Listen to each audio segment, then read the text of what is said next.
महाभाष्य न पदान दुर्वचन परे। यहाँ पर एक वार्तिक है, उसकी व्याख्या चल रही है। त्रिलुगुब्धात्वचंग पर निराश शुभ संख्यानम, पृष्ठ 493 जी। जिसमें ये समाधान दिया था आमलकम के उदाहरण में, एतदपि नास्ति वक्षित एतद फलेलुक वचनार्थक्यम। फलेलुक वचन अनर्थक्यम आमलकम में, हाँ, इसका जो समाधान दिया था ये समझ नहीं आया। फलेलुक वचनार्थक्यम प्रकृत्यंतरत्वात्, जी। ये वार्तिक है चौथे अध्याय में। चौथे अध्याय में ये वार्तिक है फलेलुक सूत्र पर। वहाँ पर ये कहा है कि फलेलुक वचनानर्थक्यम, जैसे हम पहले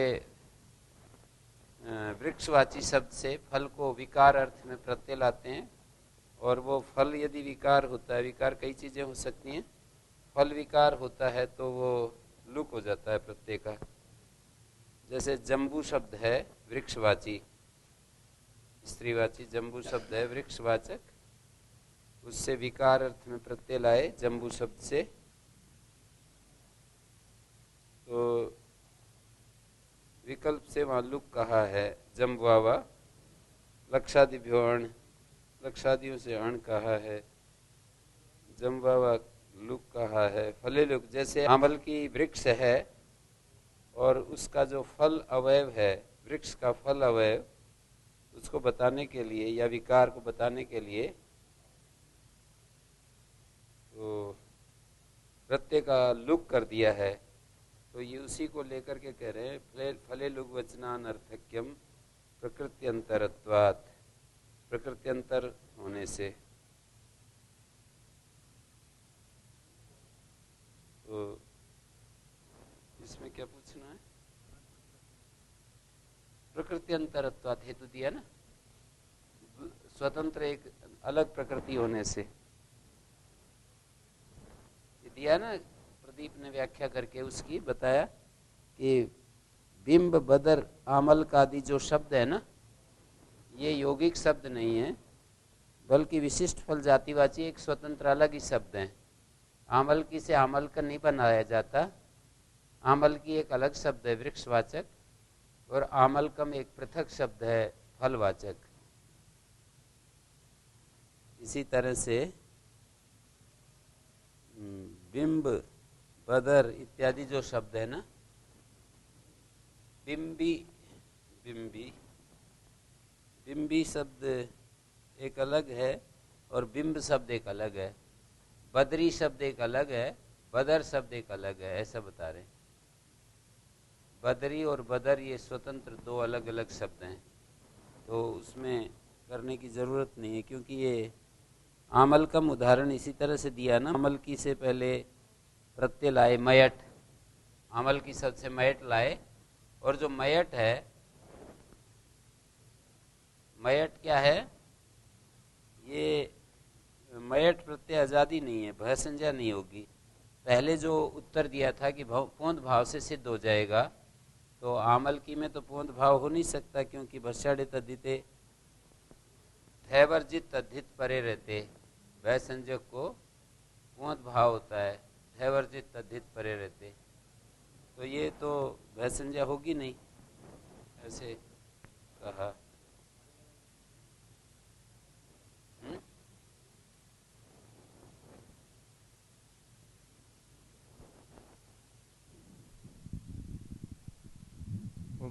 ओम गुरु जी, ये नलुमता तस्मिन जो दिया था, नलुमता तस्मिन, उसके बाद ये लिखा कि न खलु अपि अवश्यम ठगेव कृत प्रत्यय। ये जो 494 पृष्ठ में दाएं साइड, हाँ जी, नलुमता तस्मिन के बाद वाले जो न खलु अपि अवश्यम ठगेव कृत प्रत्यय है, ये सब ये नलुमता तस्मिन जो है ना, नलुमतांगस का ये एक विशेष अर्थ करके वार्तिक है। नलुमतांगस से तो ये कहता है ना, वैसे तो नलुमता तस्मिन का अर्थ भी नलुमतांगस के द्वारा सिद्ध करके दिखा दिया, पर इसको आप अलग अलग करके समझ सकते हैं कि न लुमता अंगस्य कहता है लुक स्लू लुप के द्वारा प्रत्यय का दर्शन किया जाए और अंग को कार्य हो, अंगाधिकार का कोई कार्य हो तो प्रत्यय लक्षण नहीं होता। फिर ये कहा न लुमता तस्मिन कि लुक स्लू लुप के द्वारा प्रत्यय का दर्शन किया जाए उस प्रत्यय के पर रहते तस्मिन प्रत्यय यदंगम कार्यमांगम व अनांगम व, प्रत्यय के पर रहते अंग संज्ञक शब्द होना चाहिए, कार्य से अंगाधिकार का हो या अनंगाधिकार का हो, अंगाधिकार से बहिर्भूत हो। प्रत्यय लक्षण न लुमता अंग से मना कर देता है, न लुमता तस्मिन माने ये मना कर देता है। तो यहाँ पर इन्होंने वही कहा प्रत्यय लक्षण का प्रतिषेध न लुमता तस्मिन से, क्योंकि ये एवं तरी ठक छसो स्थित्यम भविष्यति ठक छसो स्थिति उच्यते न चात्र ठक छसो पश्यामा, ठक छस का वो कर दिया ना, लुक कर दिया। जैसे पंच भी पटवी भी क्रीता पंच पटु उदाहरण है ना, तो यहाँ पर वो आया है ठक प्रत्यय आया है। नन चेतदपि पोंत भावे नैव सिद्धम, पोंत भाव कैसे करोगे, भषाड़े तद्धिते से पोंत भाव करेंगे। भस्सिति उच्यते यजादो च भयसंज्ञा भवति न चात्र यजादिम पश्यामा, प्रत्यय लक्षण से यजादि हो जाएगा। ठक को इक करते हैं ना तो इक आजादी मान लेंगे प्रत्यय लक्षण से। वर्णाश्रय नास्ति प्रत्यय लक्षणम, ये एक परिभाषा जैसी है समझो। वर्णाश्रय कार्य में प्रत्यय लक्षण नहीं होता। वर्णाश्रय कार्य ये यकारादि आजादी परम परिमान कर भय संज्ञा करते हैं ना, तो ये वर्णाश्रय कार्य हो गया। वर्णाश्रय कार्य में भय संज्ञा नहीं होती। वर्णाश्रय कार्य में प्रत्यय लक्षण से भय संज्ञा नहीं होगी है।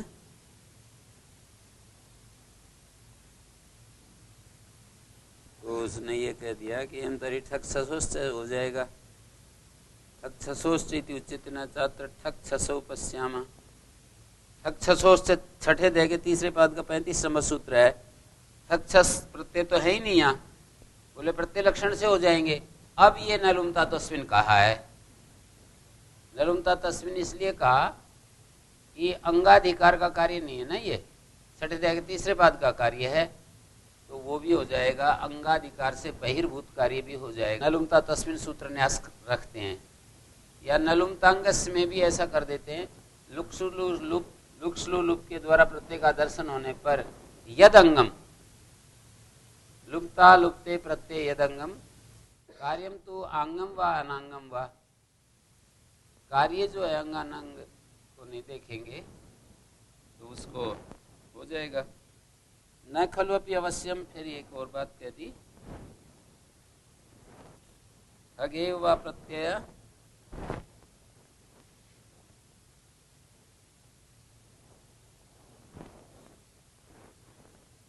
न खलु ठगेव व प्रत्यय क्रीताद्यर्थ एव तद्धिता, या क्रीतादि अर्थ ही तद्धित हो, ऐसी बात भी नहीं है ना।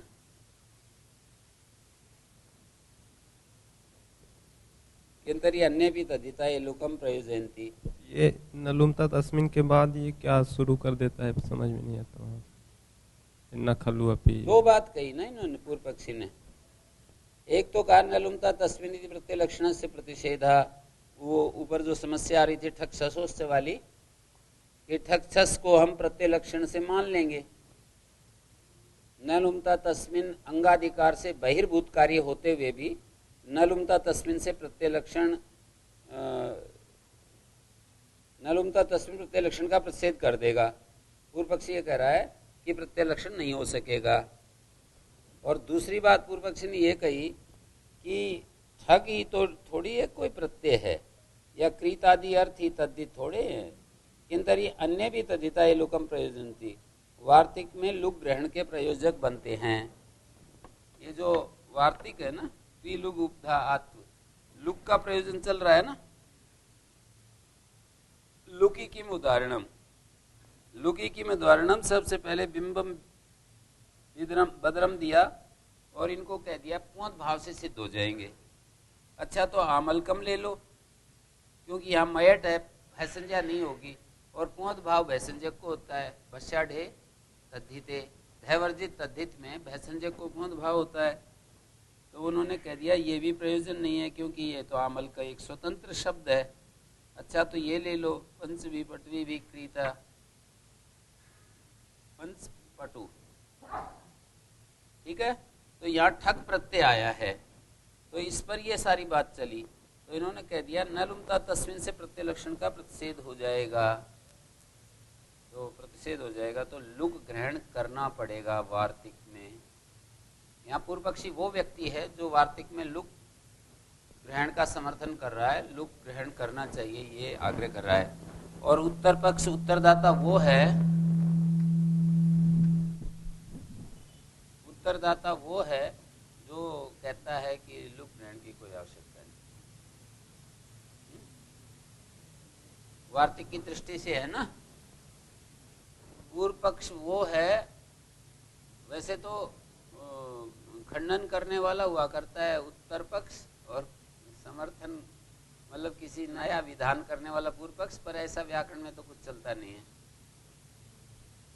किसी कोई एक समस्या आती है तो उत्तर पक्ष खंडन करने वाला होता है, निराकरण करने वाला होता है, दोष का निराकरण करने वाला होता है।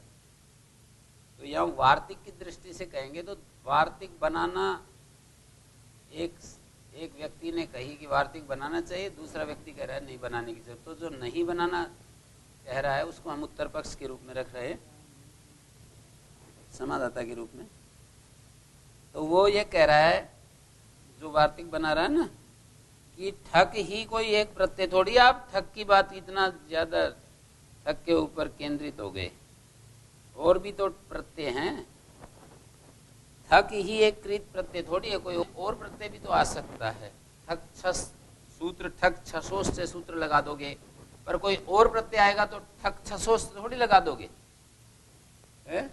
और केवल कृत अर्थ में प्रत्यय आते हो ऐसा थोड़ी, और भी तो दूसरे अर्थ में भी तो आ सकते हैं। जैसे पंच इंद्रियाणि शास्त्र देवता अर्थ में, यहाँ पर पंच इंद्रियाणि देवता से, यहाँ अण प्रत्यय आया, आनुक आगम किया है, गीस हुआ है, ये सारा दिखाया इन्होंने। पंच इंद्राणी देवता है जिसका, तो यहाँ पर यदि लुक ग्रहण नहीं करेंगे तो यहाँ आनुक का श्रवण होने लगेगा, ऐसे दिखाया। पंच इंद्राणी देवता से इस उदाहरण में आनुक का श्रवण होने लगेगा, क्योंकि गीस के साथ संयुक्त जो आनुक है, जैसे इंद्राणी में होता है ना, सात से देवता अणु आया, दिगोर लुगुन पत्ते से लुक हो गया है, तो गीस का गीसो लुकी तस्य स्थानीवत्वात्, गीस के स्थानीवत होने से गीस से संयुक्त, गीस के साथ जुड़ा हुआ जो आनुक है वो सुनाई पड़ने लगेगा। पंच आनुक है ना, ये आनुक का आन बचा देता हूं, ये गीस हुआ है, और इस गीस का क्या किया,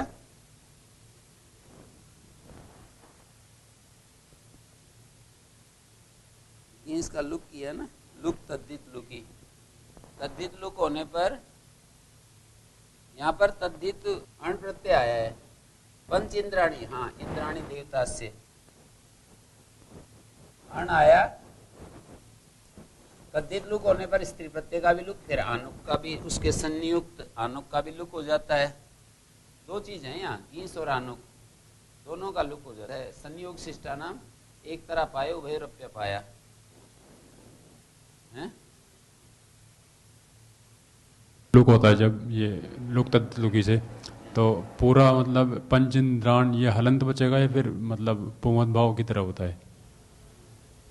आनुक का लुक करेंगे तो इंद्र अकारांत बचेगा। नहीं, अण का लुक किया पहले, फिर उसके बाद लुक तद्दित लुक लगाया। यहाँ जाकर के लुक हुआ, हाँ फिर उसके बाद लुक तद्दित लुकी गीप का लुक हुआ, आनुक उसके साथ है, इंद्र बच गया ना। तो गीप केवल गीप का ही लुक होता है। मैं बोल रहा हूँ कि जो उसको मिलाने के बाद जैसे टीचर लगाते हैं, जैसे गीप आगे, केवल गीप का मतलब पुमद भाव की तरह रूप हो जाता है, पुलिंग की तरह, हलंत नहीं होता ना। हलंत नहीं, तद्दित लुक होने पर स्त्री प्रत्यय का लुक होता है, तो स्त्री प्रत्यय तो गीप का ही नाम है ना। और मान लीजिए आप यूं कहो कि हलंत तो रह कह सकता है, हलंत तो गीप के पर रहते, वैसंज्ञा में वो वैसा होता है ना, आकार जो मिलता है। यहाँ तो आनुक आया हुआ है, वैसे भी इंद्र के अ का लोप नहीं होता है ना यहाँ, वो भी तो भी वो जैसे यचिबम भैसंज्ञा होकर के होगा, और उसका यदि लुक हो गया है प्रत्यय का जिससे भैसंज्ञा हो रही है ना, तो उसको मान करके भैसंज्ञा होगी नहीं, भैसंज्ञा नहीं होगी तो है ही नहीं लुक। कार्य तो भैसंज्ञक को है ना, और भैसंज्ञा यदि नहीं है तो लुक नहीं होगा। तो दिल लुक होने में स्त्री प्रत्यय का लुक, स्त्री प्रत्यय का लुक होने तो आनक का लुक, यदि ये प्रत्यय लक्षण हो जाएगी पर निमित्त गजादे स्थानीवत होता है पूर्व विधि करने में, अनुक करने में स्थानीवत हो जाएगा। ये जो गीप स्थानीवत हो जाए अनुक करने में, तो ये इन्होंने उसका लुक का वार्तिक में लुक ग्रहण का प्रयोजन दे दिया। ठीक है, इसका क्या समाधान मानेंगे पंचपटु का?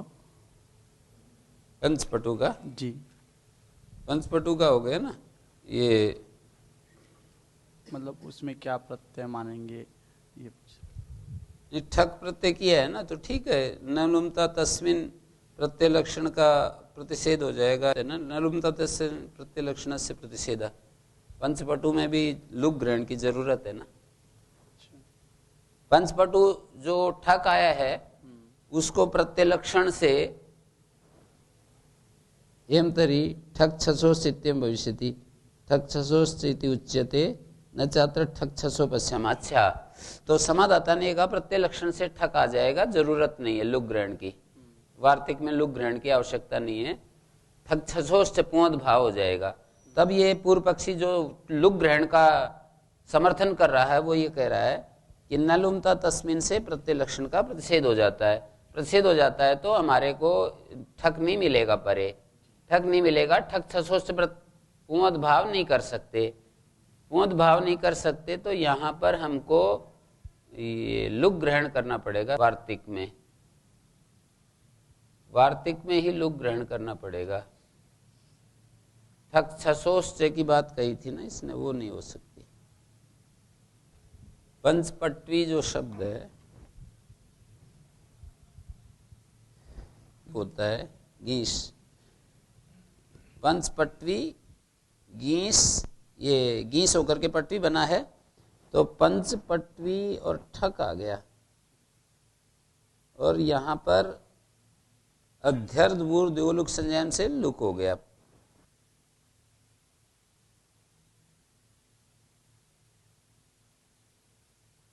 पटु गीप ठक अलग कर दिया, पटवी गीप ठक। तो यहाँ पर अध्यर्थ पूर्व दिगुलुक संज्ञा तद्धितार्थोत्तर पद समाहारे से पंच का इसके साथ समास हुआ है, संख्या पूर्व दिगु अध्यर्थ पूर्व दिगोर्लुक संज्ञा में एक सूत्र है 5वें अध्याय के पहले पाद में, आर्य प्रत्यय का लुक करता है, आर्य प्रत्यय वाला प्रत्यय इसका लुक हो गया, लुक तद्धित लुक, स्त्री प्रत्यय का भी लुक हो जाता है, ये स्त्री प्रत्यय लुक हो गया है। तो यहां पर यदि ये स्थानीय पर निमित्त का ज्यादा स्थानीवत होता है तो इसको यणादेश होने लगेगा, पटु को पटु चाहिए, यणादेश होने लगेगा, ये कह रहे हैं। ठीक है, तो आखिरी में जाकर के ये कहा कि ये जो ई है, ये ई ये पूर्ण भाव से सिद्ध, ये बीच में ये कहा कि ननुचे तदपि पूर्ण भावेन सिद्धम भष्याड़े तद्धिते, पूर्ण भाव से इसको हम धैवर्जित तद्धित पर रहते पूर्ण भाव हो जाता है। कैसे पूर्ण भाव करोगे? भष्याड़े तद्धिते भस्सिति उच्यते न च यकारादो अजादो भैसंज्ञा भवति, तो यजादि में भैसंज्ञा तो है नहीं यहाँ पर, ये तो लुक हो गया ना। ठय का लुक किससे हुआ? अर्ध्यपूर्व दिगलुक संज्ञा प्रत्यय लक्षण से आजादी हो जाएगा ना, ठे को ईक हो जाता है तो आजादी हो जाएगा, वर्णाश्रय प्रत्यय लक्षण नहीं है। ठक छसोश्च हो जाएगा, ठक छसोश्च से ही पुमद भाव हो जाएगा है। ठक छसोश्च कह रहे हो, ठक छस तो है ही नहीं, बोले प्रत्यय लक्षण से ठक मिल जाएगा। नलुमता तस्मिन सूत्र से प्रत्यय लक्षण का प्रतिषेध हो जाएगा। नलुमता से प्रत्यय लक्षण नहीं होता है, ये तो प्रत्यय लक्षण नहीं होता है तो लुक ग्रहण करना पड़ेगा। और दूसरी बात इसके लिए बता दी कि केवल ठक ही कृत प्रत्यय और कृताद्यर्थी तद्धि, तो ऐसी बात नहीं ना, और दूसरे भी तो प्रत्यय हैं। अन्य भी तद्धिता लुकम प्रयोजनती पंचेन्द्रियाणु देवतासी, इससे यहाँ पर दूसरे भी तो हैं, तो उसको पंचेन्द्र पंचाग्नि आदि, ठीक है।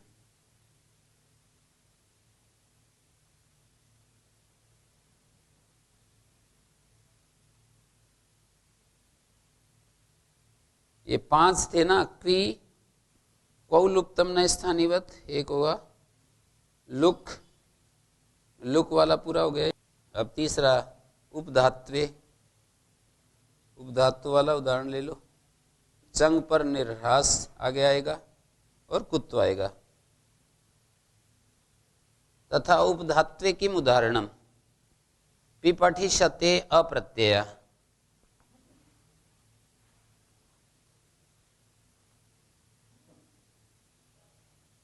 पिपठिष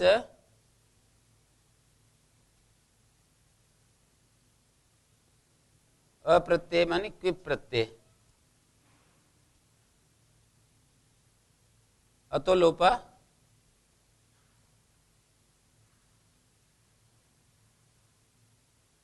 इसका लोप हुआ है ना, अलग करके दिखाया मैंने, तो इसका लोप हुआ है, इस ए का क्विप के पर रहते।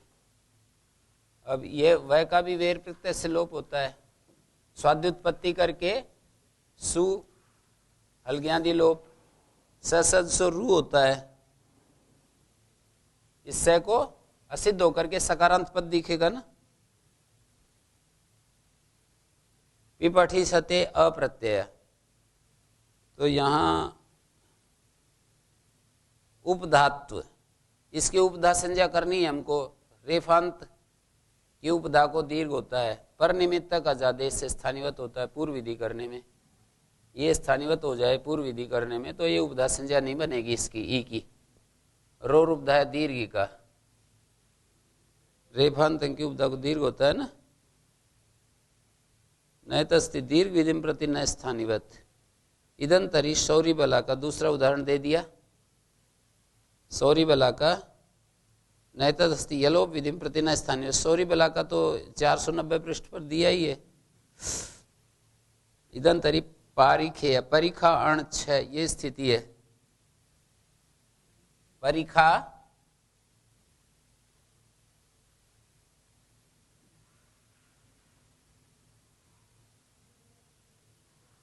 अण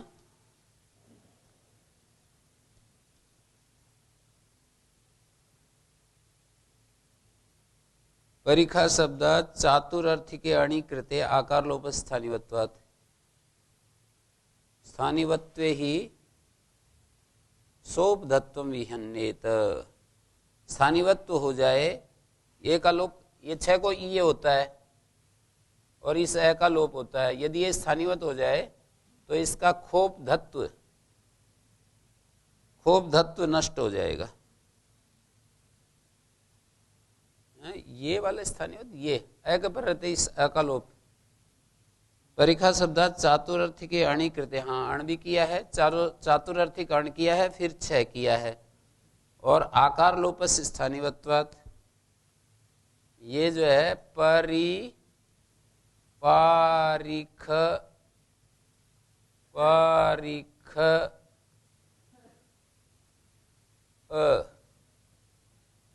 ऐसा है स्थिति है। परीखा शब्द से चातुर्थिक अण कर लेने पर पारिख बना, परीखा शब्द से पारिख बना, पारिख शब्द से हमें 6 लाना होता है। वृद्धादक एकांत पारिखे भवा पारिखीय, तो वृद्धादक एकांत खोप दात, ख उपदा नहीं बनेगी यदि स्थानीवत हो जाए। पर निमित्तक अजादे स्थानीवत होता है, पूर्व में ख को मान करके कुछ करने जा रहे हैं, तो ये जो ख है ना, इसको उपधा बनाने के लिए स्थानीवत नहीं होता, ऐसा कहना चाहिए। ये छ लाने के लिए इसको ख उपधा ऐसा दिखाना पड़ता है, तो इसका स्थानीवत्व का निषेध कर दिया वृद्धादक एकांत खोपधात करने के लिए। चंग पर निर्रासेषु चोप संख्यानम वादित्वंतम प्रयोजितवान अभिवदत वीणाम परिवादकेन। परिवादकेन ये किसका प्रयोग है? कर्तृवाच्य है, कर्मवाच्य? तृतीय विभक्ति कर्तृवाच्य में है, कर्मवाच्य में है? कर्तृवाच्य गुरुजी। तो ये क्या नाम है? ओके सर जी।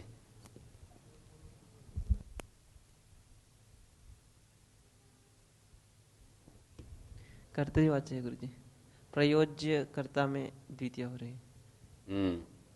ठीक है, कर्तृवाच्य का प्रयोग है, प्रयोज्य कर्ता में तृतीय हो रही है, और प्रयोजक कर्ता वाक्य में प्रयुक्त नहीं है। जो प्रयोजक करता है ना, वो वाक्य में प्रयुक्त नहीं है। अभिवदत पीणाम परिवादकेन, देवदत्ता यजदत्ता जो भी कहे, तो वादितवंतम प्रयोजितवान लुंग लकार का प्रयोग है ये।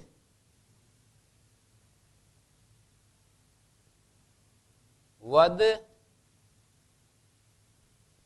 णिच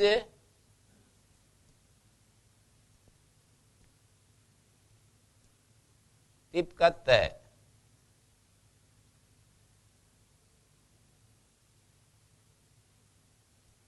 चंग परक णी के परत, ये भी देखिए अतुपधाय से वृद्धि हुई है, यहां पर इसको मानकर अतुपधाय वृद्धि हुई है, ये स्थिति है ना। स्थानीवत का निषेध करना चाहिए।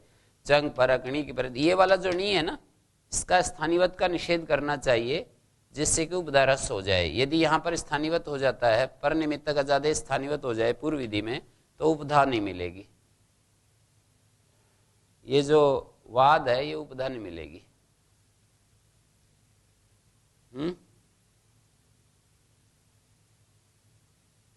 यो सोर्णो नीलुप्यते तस्य स्थानीवत भावात रस्वत्वम न प्राप्नोति। ननु च एतदपि उपधात्व विधिम प्रति न स्थानीवदित्य सिद्धम।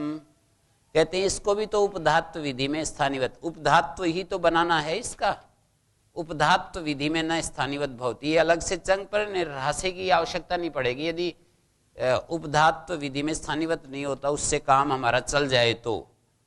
वार्तिक में 5 ग्रहण किए है ना, तो कह रहे चंग पर निर्हासी, इस एक को हम हटा देंगे, और ये जो है उपधात्व विधि में स्थानीवत नहीं होता, इससे काम चल जाए तो। है जी। निर्रास माने ह्रस्व,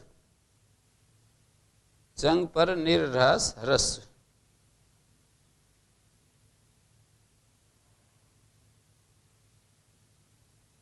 ठीक है।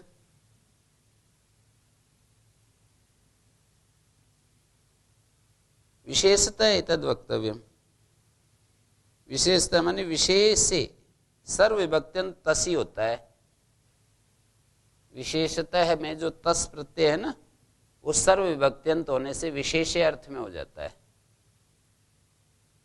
नीचे 9 नंबर टिप्पणी में दिया भी है, विशेषतः विशेषे। इस बात को पता है ना, तस प्रत्यय सभी विभक्त्यंतों से हो जाता है। तो विशेषतः एतत् वक्तव्यम उपधात्व विधिम प्रति न स्थानीवत। एतत् माने उपधात्व विधिम प्रति न स्थानीवत। ये जो है एतत् शब्द से कहा जा रहा है, उपधात्व विधि के प्रति स्थानीवत नहीं होता। विशेषतः एतत् वक्तव्यम, क्व कहाँ पर? प्रत्यय विधौ इति, प्रत्यय विधौ उपधाश्रय न स्थानीवत। प्रत्यय विधि में उपधाश्रय न स्थानीवत, ये बात कहनी चाहिए। ये जो उपधात्व विधि कही है ना, इमाभूत जिससे पठयति लघयति में ना हो। पठयति लगयति में उपधात्व आश्रय विधि मात्रम प्रति स्थानिवत्व निषेधे, यदि उपधात्व मात्र के प्रति स्थानिवत्व का निषेध कर देंगे, पठयति इत्यत्र टी लोपे अतो उपधायति वृद्धि स्यात्। देखिए, यदि पट पटु है ना, नीचे पट ऊ का लोप हुआ है, अतुपधाय से हम वृद्धि करने जाते हैं ना, और उपधात्व विधि में उपधा करने में उपधा नाम रखने के लिए पर निमित्तक अजादेश स्थानिवत नहीं होता। स्थानिवत यदि नहीं होगा तो यहां वृद्धि होने लगेगी। पटयति रूप चाहिए, पाटयति बनने लगेगा। उपधात्व विधिम, उपधात्व आश्रय विधि मात्रम प्रति स्थानिवत्व निषेधे पठयति इत्यत्र टीलोपे अतुपधायति वृद्धि स्यात्। तो उसको हटाने के लिए तन्निराशाय प्रत्यय विधो उपधाश्रय न स्थानिवत इति पारिखीयार्थम वक्तव्यम। पारिखे प्रत्यय विधान करने के लिए, पारिखे भवा, पारिख शब्द से वृद्धादक एकांत खूब धात क्षय करने के लिए केवल वो उपधात्व विधि बोली है। चंग पर निर्ह्रास, चंग पर निर्ह्रास जो है ना, ये प्रत्यय विधि थोड़ी है। यहाँ तो हमको वो करना है, उपधारस्व का उपधारस्व करना है। अविवदत चंग पर निर्ह्रास अलग कहना पड़ रहा है हमको। ये जो उपधात्व है ना, ये इसमें 5 हैं। क्वी लुग उपधात्व चंग पर निर्ह्रास कुत्तु 5 है ना। तो ये यूं कह रहे थे कि अविवदत वीणाम परिवाद के निस उदाहरण में उपधात्व विधि के प्रति स्थानिवत नहीं। ननु च एतदपि उपधात्व विधिम प्रति न स्थानिवत इत्येव सिद्धम विशेषतः एतद् वक्तव्यम व प्रत्यय विधौ इति। प्रत्यय विधि में, ये प्रत्यय विधि नहीं है ना, प्रत्यय विधि में ही उपधात्व विधि बनाने के लिए स्थानिवत नहीं होता। जैसे वहां पर वृद्धादक एकांत खूब धात हमको 6 लाना होता है। पारिख, पारिख ये जो है लोप होता है ना, और 6 लाना होता है। तो ये ख उपधात्व विधि, उसको लेकर के 6 प्रत्यय आ जाता है। ख उपधा वाले से 6 आ जाता है। उपधात्व विधि प्रति न स्थानिवत विशेष विषय में, विशेषतः एतद् वक्तव्य, विशेषे एतद् वक्तव्य, विशेष विषय में ये कहना चाहिए। ये तसी प्रत्यय सर्वविभक्त्यंत, ये महत्वपूर्ण बात है, कई जगह आता है ये बात। जैसे एक वचनम उत्सर्गतः करिष्यते आ चुका है ये वचन, बताओ कहां पर आया है? नवानिक में एक वचनम उत्सर्गतः करिष्यते कहां पर आया है? हाँ, तद्धितस्य सर्वविभक्ति पर आया है।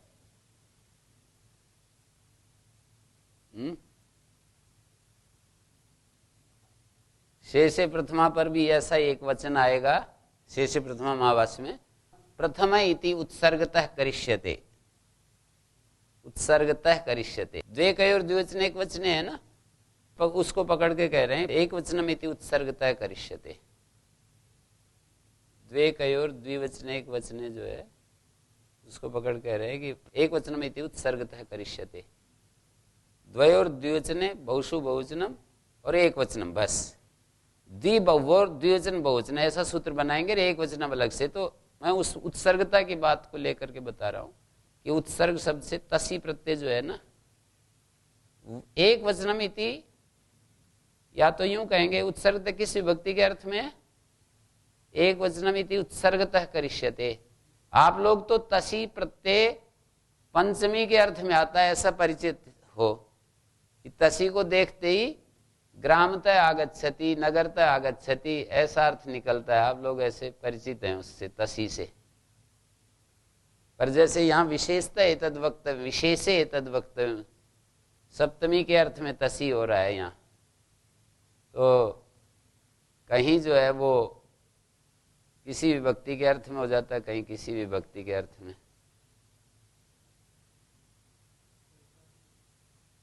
एक वचन उत्सर्गता करिष्यते, उत्सर्ग रूपेण करिष्यते या उत्सर्ग करिष्यते? उत्सर्ग विधि ही करिष्यते, उत्सर्ग करिष्यते, उत्सर्ग रूपेण करिष्यते।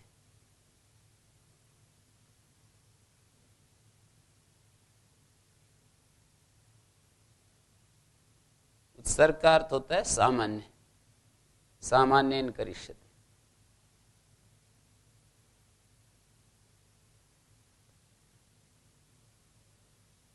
प्रत्यय विधोयीमाभूत पटयति लघयति। जोर देने से ध्यान रह जाता है। कुत्वे चोपसंख्यानम कर्तव्यम, पांचवा बच गया ना कुत्तु। अर्चयते अर्का, मर्चयते मर्का। एणिजंत घय प्रत्यय की एणिजंत से।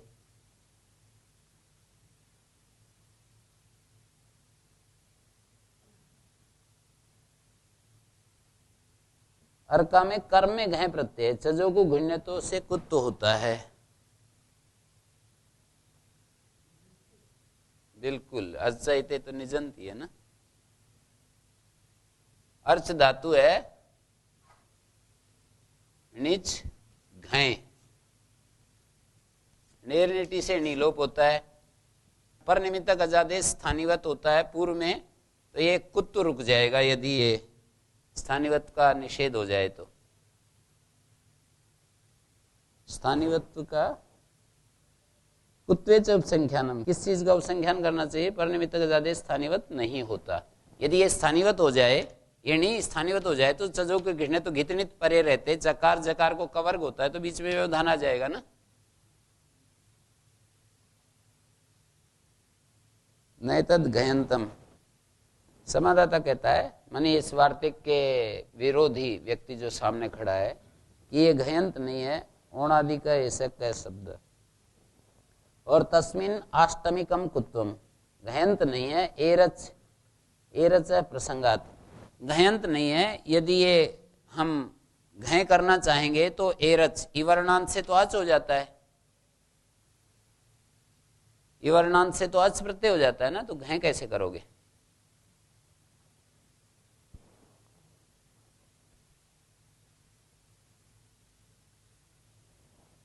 तो फिर इन्होंने बता, अच्छा क प्रत्यय ओणादिक, अर्च ओणादिक क प्रत्यय है, तो णिच और क, अर्क, नेरनेटी, चोकू, आष्टमिकम कुत्वम, 8वें अध्याय का कुत्तु जो है ना, वो नहीं हो पाएगा।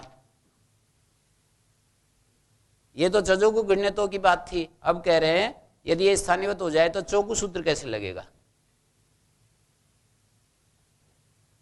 एतद्विणीचा व्यवितत्वात् न प्राप्नोति, इसके लिए अगला सूत्र बना दिया, पूर्वोत्तरा सिद्धे च न स्थानीयवत, उससे कर लेंगे।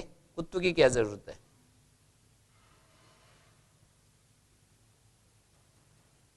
ठीक है, ये अनावश्यक कर रहे हैं ना कुत्तु को। पूर्वोत्तरा सिद्धे च न स्थानीयवत, वस्तुतः तद अनावश्यकम इत्याह पूर्वोत्तरा सिद्धे च न स्थानीयवत। कुत्तु की आवश्यकता नहीं है, पूर्वोत्तरा सिद्धे न स्थानीयवत कर देंगे। पूर्वोत्तरा सिद्ध प्रकरण में स्थानीयवत नहीं होता, ये स्थानीय नहीं होता। हाँ, ये इसमें जैसे जो सूत्र लगा है वो कर स्थानीयवत करके फिर पूर्वोत्तरा त्रिपादी का और कोई लगाना है तो वो असिद्ध नहीं होता, स्थानीयवत नहीं होता। या दो पहले कोई सूत्र पहले सूत्र किसी ने कुछ कर दिया, लोप आदि कर दिया, वो किसी भी सूत्र ने त्रिपादी का कोई सूत्र, जैसे इधर के कार्य में तो वो असिद्ध की कोई बात नहीं है ना। पहले इधर का हो जाए फिर बाद में त्रिपादी का करें तो असिद्धत्व की कोई बात नहीं है ना। पहले त्रिपादी का हो गया नहीं, पहले सपाद शब्दाध्यायी का हो जाता है, जैसे यानी लोप सपाद सप्ताध्यायी का है, और बाद में त्रिपादी का प्राप्त हो तो वो सपाद सप्ताध्यायी का तो सिद्ध ही रहता है ना त्रिपादी का काम करने में। जब सिद्ध है, ये वाला सिद्ध है, लेकिन अचा प्रश्न पूर्व विदो से आने लगा, अचा प्रश्न पूर्व विदो से बीच में आने लगा ना, तब ये कह दिया कि पूर्वोत्तरा सिद्धे न स्थानीय। अचा प्रश्न एतद दृष्ट्या त्रिपाद्या असिद्धत्वेन न्याय सिद्धानुवादोयम तत्फलम। अच्छा, ये एक उद्योत ने एक बात कही कि यहाँ अचा प्रश्न पूर्व विदो जब लगाओगे,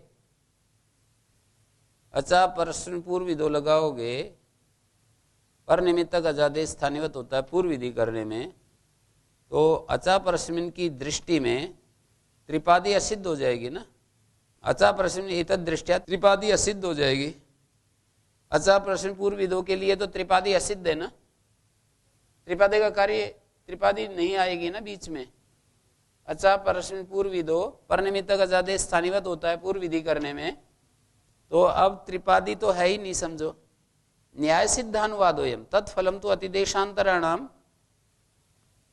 और इसका पूर्वोत्तरा सिद्धे न स्थानीयवत का जो न्याय सिद्ध अनुवाद है, इसका फल क्या है? अतिदेशांतराणाम वति घटितानाम अंतादिवत इत्यादि नाम त्रिपाद्याम प्रवृत्ति बोधनम। अंतादिवत से इत्यादि जो दूसरे सूत्र हैं उनका त्रिपादी में भी प्रवृत्ति बोधन कराना प्रयोजन है। तेन अमी क्षीरपेण इत्यादो तत्सिद्धिरिति दिक्।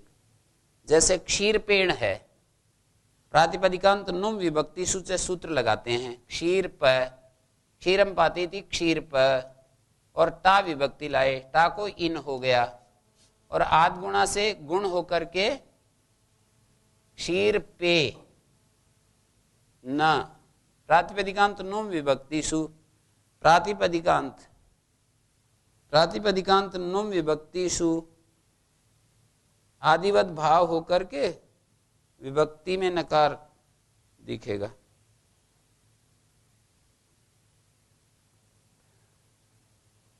प्रातिपदिकांत, ये जो ए हुआ है ना जी, अ को और ई को ए हुआ है, इस ए को हम ई के जैसा माने या इसके जैसे माने? आश्रय क्या है? आश्रयमाण क्या है? प्रातिपदिक आश्रयमाण है। प्रातिपदिक में नकार कहाँ है? विभक्ति प्रातिपदिक आश्रयमाण होता तो प्रातिपदिक में नकार होना चाहिए। विभक्ति में नकार देखेंगे, विभक्ति और अविभक्ति इनका एकादेश, इस तरह से देखते हैं उसको। ये भी ध्यान देने की बात है कि विभक्ति और अविभक्ति का एकादेश, कहीं शुभ अशुभ का एकादेश, ऊंग अनूंग का एकादेश, द्विवचन अद्विवचन का एकादेश, जिसको हम पकड़ते हैं उसका अपोजिट धर्म वहां देखते हैं। सार्वधातु अपित तो पित अपित का एकादेश, अर्थवत धातुर प्रत्यय प्रातिपदिकम प्रत्यय अप्रत्यय का एकादेश, ऐसे देखते हैं। जैसे अर्थवत धातुर प्रत्यय प्रातिपदिकम ब्रह्म बंधु, आगे ऊंग लाते हैं ना, तो उसकी प्रातिपदिक संज्ञा करनी होती है ब्रह्म बंधु की हमें, तो वहां आश्रयमाण क्या है? अर्थवान शब्द प्रातिपदिक है ना, तो प्रातिपदिक अर्थवत प्रातिपदिक और अप्रातिपदिक अनूंग है। प्रातिपदिक तो अर्थवान शब्द और ऊंग क्या है? अप्रातिपदिक। तो प्रातिपदिक अप्रातिपदिक का एक आदेश प्रातिपदिक के अंतवत, ऐसे हो जाएगा। ईदुदे द्विवचनम प्रक्रियम में देखेंगे तो द्विवचन अद्विवचन का एक आदेश। सुप्तिंगंतम पदम में देखेंगे तो शुभ और अशुभ का एक आदेश, वृक्षों में पद संज्ञा हो जाएगी। शुभ और अशुभ का एक आदेश है, द्विवचन अद्विवचन, शुभ अशुभ, प्रातिपदिक अप्रातिपदिक। सार धातु का पित्त में देखेंगे तो पित्त अपित का एक आदेश, पित्त अपित का एक आदेश। भवंती आदि की सिद्धि करते समय दिखाते हैं ना, पित्त और अपित का एक आदेश। यदि तो सार्वधातु को प्रसज्य प्रच्छेद है तब तो पित्त अपित का एक आदेश देखेंगे। ये पित्त आश्रयमाण है ना प्रसज्य प्रच्छेद में, पित्त सार धातु गित नहीं होता, ऐसे कहते हैं। तो पित्त सार धातु ऐसा कह रहे हैं ना, तो आश्रयमाण पित्त होगा।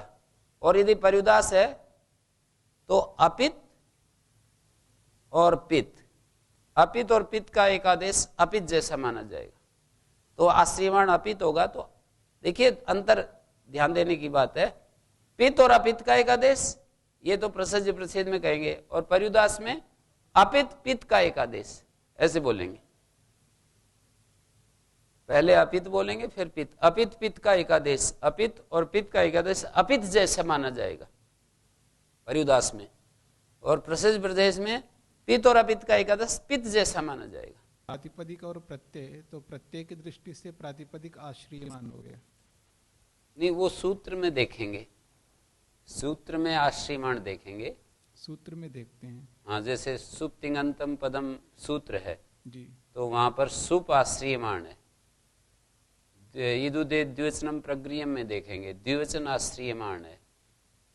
और अर्थवत धातुर अप्रत्यय प्रातिपदिकम में अप्रत्यय पर्युदास पक्ष में अप्रत्यय का अर्थवत के साथ समानाधिकरण होता है। अर्थवत का अप्रत्यय के साथ समानाधिकरण होगा तो अप्रत्यय अर्थवत प्रातिपदिक है ना, तो प्रातिपदिक आश्रयमाण होगा। मतलब प्रसज्य प्रतिषेध में तो प्रत्यय आश्रयमाण होगा, उसका अर्थ ये हो जाता है ना कि प्रत्यय की प्रातिपदिक संज्ञा नहीं होती, तो प्रातिपदिक आश्रयमाण नहीं हुआ, वो तो निषेध हो गया में चला गया, तो प्रत्यय आश्रयमाण होगा। पर्युदास में अप्रत्यय अर्थवान, अप्रत्यय अर्थवान तो प्रातिपदिक होता है, तो प्रातिपदिक आश्रयमाण होगा। यहाँ पर कौन है आश्रयमान? क्षीरपा और इन। यहाँ तो ये विभक्ति आश्रयमाण बनेगी। उस सूत्र में देखेंगे ना, प्रातिपदिकांत नुम विभक्ति, तो प्रातिपदिक आश्रयमाण होता तो प्रातिपदिक में नकार, ऐसा सूत्र का अर्थ है। प्रातिपदिकांत, प्रातिपदिक में अंत में नकार, ऐसा कहा है। तो प्रातिपदिक ये तो बनेगा नहीं नकार वाला, प्रातिपदिक के अंत में नकार है नहीं जी। नुम नकार और विभक्ति में नकार, विभक्ति में जो नकार है ना, उरुत्र सिद्धे च न स्थानिवदिति वक्तव्यम। तो अमी क्षीरपेण में क्या हुआ, प्रातिपदिकांत पर को आदिवत माना जाएगा। विभक्ति, अब ये देखिए विभक्ति तो पर है और पूर्व में अविभक्ति, अब यूं कहेंगे वहां पर विभक्ति और अविभक्ति, अब विभक्ति का अपोजिट ले जाएंगे, विभक्ति का अपोजिट ले जाएंगे। तो विभक्ति और अविभक्ति का एक आदेश किसके समान मानोगे? विभक्ति के समान। तो विभक्ति पर में है तो पर का अधिवत और विभक्ति पूर्व में होती तो पूर्व का अंतवत कहते। वहां पर देखे उदाहरण में, पहले तो सूत्र में देखा, फिर विभक्ति और अविभक्ति देखा, तो देखा कि विभक्ति कहाँ है। सूत्र को पकड़ करके फिर उदाहरण में आएंगे कि विभक्ति पर में है या पूर्व में है। तो विभक्ति पर में है तो बस पर का अधिवत हो जाएगा। तो यहाँ ये कहा कि विभक्ति में स्थित नकार, ये हो जाएगा। विभक्ति में स्थित नकार होने से प्रातिपदिकांत पूर्वपदस्थ निमित्त से उत्तर विभक्ति में स्थित नकार को नकार हो जाता है। तो अंतादिवच्य सूत्र वहां भी त्रिपादी में चला गया। अंतादिवच्य की दृष्टि से तो त्रिपादी असिद्ध है।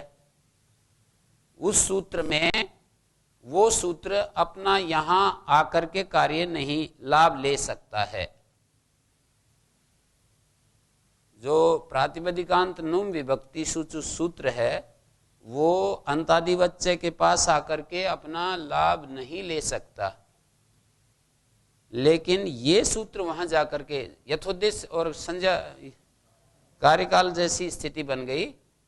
जैसे कार्यकाल पक्ष में तो चले जाते हैं, सपाद सप्ताध्यायी के सूत्र त्रिपादी में चले जाते हैं, पर यथोद्देश्य पक्ष जब मानकर चलते हैं तो त्रिपादी के सूत्र सपाद सप्ताध्यायी में नहीं आते हैं, पहले पाद में और 3 पाद में है। 3 पाद में ये वाला सूत्र चौकू,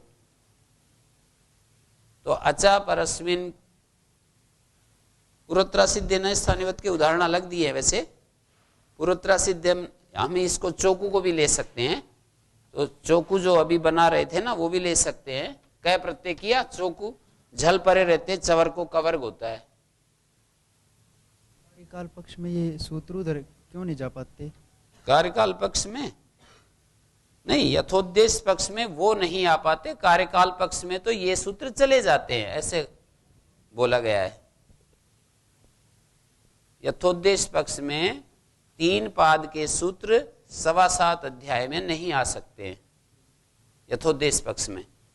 कार्यकाल पक्ष में तो ये सूत्र वहां जाते ही हैं।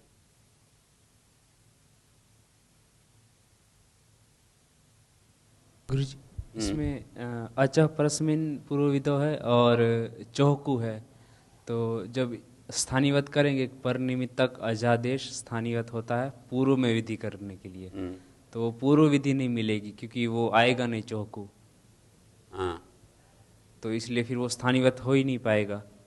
तो फिर पूर्वोत्तरा सिद्ध में निषेध क्यों कर रहे हैं? मतलब न्याय सिद्ध अनुवाद है। न्याय सिद्ध अनुवाद का अर्थ ये होता है कि जो स्वाभाविक रूप से जो नियम हमको देखने को मिलता है उसको ही केवल कथन कर रहे हैं शब्दों में। न्याय सिद्ध बात का अनुवाद, जैसे सन्निपात लक्षण विधिर निमित्तम तद्विगा, न्याय सिद्ध अर्थ का ही अनुवाद। लौकिक न्याय जो लोक व्यवहार में हमें मिलते हैं न्याय, उन्हीं का पुनः कथन मात्र है। असिद्धम वैरंगमंतरंगे, ये भी न्याय सिद्ध अर्थ का ही अनुवाद है। न्याय सिद्ध अर्थ का अनुवाद इस वाला में स्पष्ट नहीं हो पा रहे। ये यूं कह रहे हैं, अचा प्रश्न पूर्व विदो सूत्र जैसे यहां लगेगा ना, चौकू सूत्र लगाने लगे, और फिर अचा प्रश्न पूर्व विदो ने कहा कि ये परनिमित्त अजाद स्थानीवत होता पूर्व विधि करने में। तो चौकू सूत्र तो एक प्रकार से यहां पर जब आप कर रहे हैं स्थानीवत होता है, चौकू को सामने रख करके इस सूत्र को नहीं लगा सकते हो आप। चौकू सूत्र तो है ही नहीं, अचा प्रश्न पूर्व विधो तो तब लगाओ ना जब अचा प्रश्न पूर्व विधो किसी सूत्र की अपेक्षा से ही तो लगता है। ऐसे थोड़ी कोई पूर्व में कोई कार्य कर रहे हो, परनिमित्त अजादे स्थानीवत होता है। पूर्व में कोई कार्य तो तब हो ना जब कोई दूसरा सूत्र भी हो। चौकू सूत्र तो है ही नहीं, तो है ही नहीं तो उसमें फिर ये सूत्र भी नहीं है, समझ लो। फिर ये सूत्र भी अपना कार्य नहीं करेगा जब वो नहीं है। तो जब वो सूत्र नहीं है 3 पाद का, तो ये कहां चला गया? ये भी नहीं है। जैसे वो पहले शुरू में आता था ना प्रेद्य आदि में, जब वो निषेध ही नहीं है तो निषेध किसका करेगा। तो ऐसे ही जब ये चौकू सूत्र नहीं है इसकी दृष्टि में, तो चौकू के आश्रय से ही तो अचा प्रश्न पूर्व विधो लगाना चाह रहे हैं हम, तो अचा प्रश्न पूर्व विधो भी कहा लग जाएगा। तो एक अर्थ में तात्पर्य कहां पहुंचेगा? पूर्वोत्तरा सिद्धे न स्थानीवत। पूर्वोत्तरा सिद्ध प्रकरण में स्थानीवत नहीं होता है। अर्थात वे सूत्र जब सामने आएंगे तो अचा प्रश्न पूर्व विधो सूत्र के सामने वो है ही नहीं, तो वो है ही नहीं तो फिर अचा प्रश्न पूर्व विधो क्या करेगा? फिर वहां अचा प्रश्न तो ये कहता है ना परनिमित्त ज्यादा स्थानीवत होता है पूर्व विधि करने में। अब वो है ही नहीं तो फिर ये क्या करेगा? वो जब सूत्र ही नहीं है, चौकू अचा परस्मिन की दृष्टि में सामने है ही नहीं, तो फिर ये क्या कहेगा कि स्थानीवत होता है? कोई दूसरा सूत्र आए तभी तो कहेगा, वो है ही नहीं तो फिर क्या कहेगा? तो इसलिए कहा न्याय शुद्ध अर्थ का अनुवाद कर रहा है पूर्वोत्तरा सिद्धि न स्थानीवत। और तत्फलम च, और इसका फल क्या होगा? इसका फल ये होगा कि अतिदेशांतराणाम वति घटितानाम अंतादिवत इत्यादि नाम त्रिपाद्याम प्रवृत्ति बोधनम। त्रिपादी में इसका जो फल है, न्याय सिद्ध का अनुवाद किया पूर्वोत्तरा सिद्धे नए स्थानीवत, इसका मतलब है कि दूसरे अतिदेश तो वहां जाकर के कार्य करते हैं, त्रिपादी के विषय में कार्य करते हैं। ये वाला सूत्र तो अचा प्रश्न पूर्व विधो तो नहीं करेगा। तो इससे अर्थापत्ति ये निकालेंगे कि आचार्य ये चाहते हैं कि जो दूसरे अतिदेश हैं आद्यंतवदेक अस्मिन या अंतादिवच्च, तो वो तो जाकर के कर ही सकते हैं ना, जाके कर सकते हैं, या वे तो कार्य करते ही हैं, वहां पर रहते हुए ही करवा लो। जहां वो पढ़े वहीं कर देंगे या जाकर कर देंगे क्या? इसका पुरुत्र सिद्धेच है स्थानीवत, नए स्थानीवत ये वाला स्थानीवत का तो मना कर दिया, और अन्यति देशों के लिए कह रहे हैं वे कर देंगे कार्य। वो तो एक वो फल उसका निकल रहा है, न्याय सिद्ध अनुवाद का फल बताया। ये जो कहा है ना न्याय सिद्ध जो बात कही, ये एक पक्ष में घट रही है, यथोद्देश पक्ष में, और कार्यकाल पक्ष में तो परिभाषाओं की बात है ना, ये तो अतिदेश है। ये संज्ञा परिभाषाएं, संज्ञा और परिभाषाओं के लिए यथोद्देशम संज्ञा परिभाषम, कार्यकालम संज्ञा परिभाषम, संज्ञा परिभाषाओं के लिए कहा गया है। ये बात चल रही है इसकी अतिदेश की। यानी वो परिभाषाएं कोई निषेध नहीं कर रहे हैं, केवल वो परिभाषित कर रहे हैं ना। इनका जो पक्ष कथन है कि एक पक्ष में है तो दूसरा पक्ष जो है वो केवल परिभाषाएं हैं, वो केवल परिभाषित करते हैं, अंतादिवच्चा हो या आद्यंतवदिक अस्मिन हो, नहीं करते हैं। मैंने ये उत्तर दिया, 6 प्रकार के सूत्र होते हैं ना जैसे, जी जी, तो यथोद्देशम संज्ञा परिभाषम, केवल संज्ञा परिभाषाओं को ही तो कहा है। यदि कोई और भी परिभाषाओं जैसा यदि वो रोल अदा करे तो उसको परिभाषा जैसा मान करके भले ही कह दो, पर अतिदेश सूत्र तो एक अलग प्रकार के सूत्र है ना। तो इनके प्रश्न का उत्तर मैंने ये दिया। तो ये जो सूत्र है अंतादिवच्य, ये अतिदेश सूत्र है, और यहाँ पर पूर्वोत्तरा सिद्ध नए स्थानीवत कहते हुए उद्योत में ये बतलाया गया, ये पूर्वोत्तरा सिद्ध नए स्थानीवत कहते हुए अन्य अतिदेशों की तो प्रवृत्ति त्रिपादी में होती है, ये जतला दिया। यदि ये नहीं कहते, पूर्वोत्तरा सिद्ध नए स्थानीवत नहीं कहते, तो एक तरफ से सारे अतिदेश त्रिपादी में कार्य नहीं करते, एक तरफ से सभी अतिदेश त्रिपादी में कार्य नहीं करते। इस तरह से उद्योत में ज्ञापक जैसा बना दिया इसको, पूर्वोत्तरा सिद्धेन स्थानीवत। नहीं, वो तो पहले तो यही कहा, न्याय सिद्ध अनुवाद है ना ये, इसका फल ये है कि अन्य अतिदेश तो जाकर के कार्य करेंगे। जैसे अंतादिवच्य अतिदेश है ना, तो वो जाकर के कार्य करेगा, और उसमें अमी है, जैसे अमी, तो अमी में वहां जाकर के अतिदेश काम करेगा। क्या करते हैं हम अमी में? असौ अमु अमी, अदस आगे जस यदादि नामा से अकारादेश होता है इसको, है ना, अकारादेश, जैसा सी और सी का ई दोनों को, इन दोनों का तो गुणे, तो अदे बन गया ना, एतिद बहुवचने बहुवचन।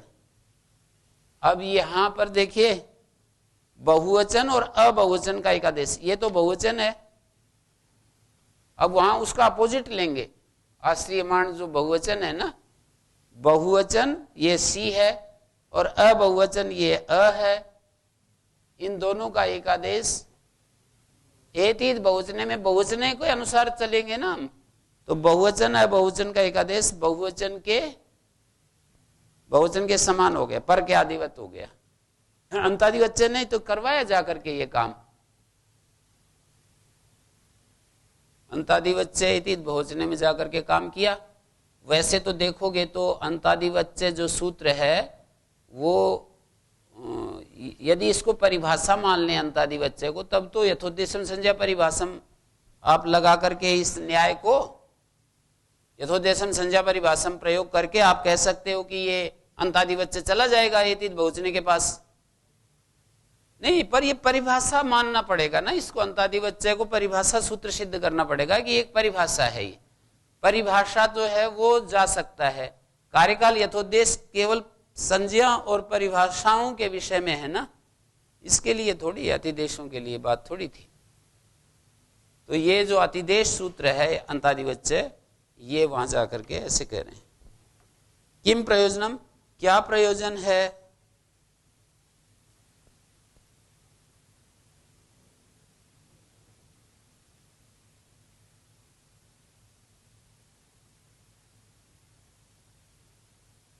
अंतादि बच्चे की जो बात है ना, वो वैसे तो आप लोग समझते थे, पर आज जो मैंने उसको कहा और ज्यादा स्पष्टता से, उससे और आपके ज्ञान में विकास हुआ होगा कि द्विवचन अद्विवचन शुभ अशुभ कहता पहले भी रहता था मैं, प्रातिपदिक है प्रातिपदिक, पर उसमें और ज्यादा ध्यान दिला दिया।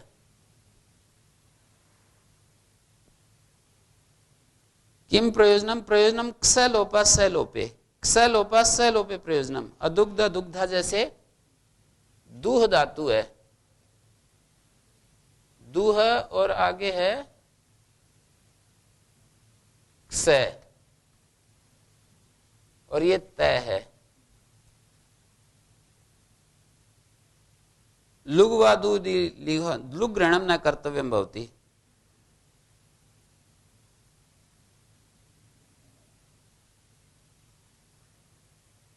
सलोपे जैसे पूर्वोत्तरा सिद्धे नए स्थानीवत, पूर्वोत्तरा सिद्धे नए स्थानीवत जब हम ये कह देते हैं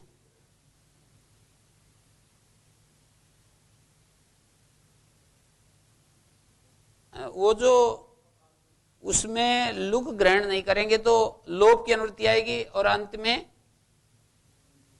अलोन्त्य सकार लोप होगा ना यहां पर। और ये दू है और झलोजली दादे धातुर घा, झलोजली से इसका तय का हम ये पर निमित्त का ज्यादा स्थानीवत होता है पूर्व विधि करने में, इसके कारण ही तो करना पड़ रहा है लुक, ये स्थानीवत होने लगता है। जब हम पूर्वोत्तरा सिद्धे ने स्थानीवत बना देते हैं कि पूर्वोत्तरा सिद्ध प्रकरण में झलोजली पूर्वोत्तरा सिद्ध प्रकरण का है, स्थानीवत नहीं होता है, स्थानीवत नहीं होता है, तो फिर ये हमको प्रयोजनम कसलोपा सलोपे, कसलोपा सलोपे प्रयोजनम अदुग्ध इति लुग ग्रहणम न कर्तव्यम भवति। लुग ग्रहण हमको नहीं करना पड़ेगा इस सूत्र में, यद्यपि वहां पर अदु वही के लिए तो करना पड़ेगा, अदु वही के लिए तो हमको करना पड़ेगा। दुह कस वही है ना, यहां पर तो हमको कस ग्रहण करना पड़ेगा, पर वो उसके लिए दिया है प्रयोजन। आत्म पद में दंत्यादि परे रहते लुक कहा है ना, तो तय आताम झ तय प्रत्यय के पर रहते तो हमको करने की जरूरत नहीं, इस प्रक्रिया से भी सिद्ध हो सकता था। वही के लिए तो इसी को लिखा है प्रदीप ने, अदु वही अर्थम लुग वचनम कर्तव्यम एव तदर्थम लुग ग्रहणम न इति छेदम कुर्वन्ति। लुग ग्रहणम न, कहां पर लुग ग्रहणम न, अच्छा यहां नहीं, यहीं पर ये लुग ग्रहणम न कर्तव्यम भवति। अधुक्षी अधुक्षा वही अधुक्षा मही,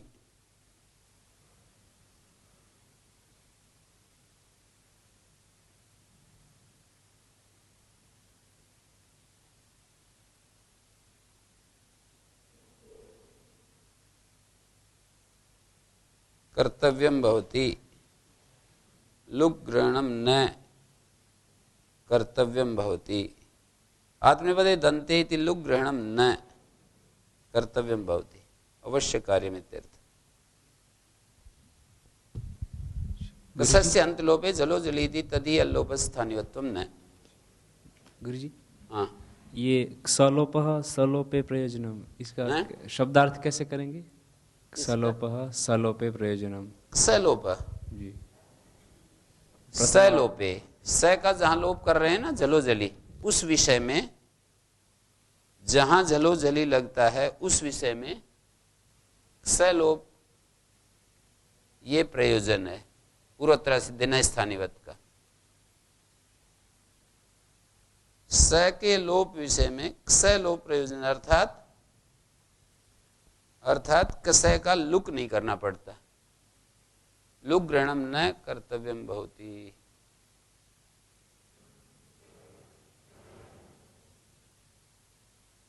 दो तरह से इस पंक्ति की व्याख्या होगी, जैसे कई ने दिखाई है ना। यदि हम इसको वो लेते हैं, इतना ही बताना चाहते हैं कि जहां सैलोप का विषय बनता है वहां लुग ग्रहण नहीं करना पड़ेगा, लोप से ही सिद्ध हो जाएगा। एक तो ये कथन, एक तो ये तरीका है। दूसरे तरीके से ये व्याख्या करके दिखाई कि लुगवादु दी आत्म पद में जो दंत्यादि प्रत्यय है ना, वहां हमको लुग ग्रहणम न, वहां हमको ये करना पड़ता है,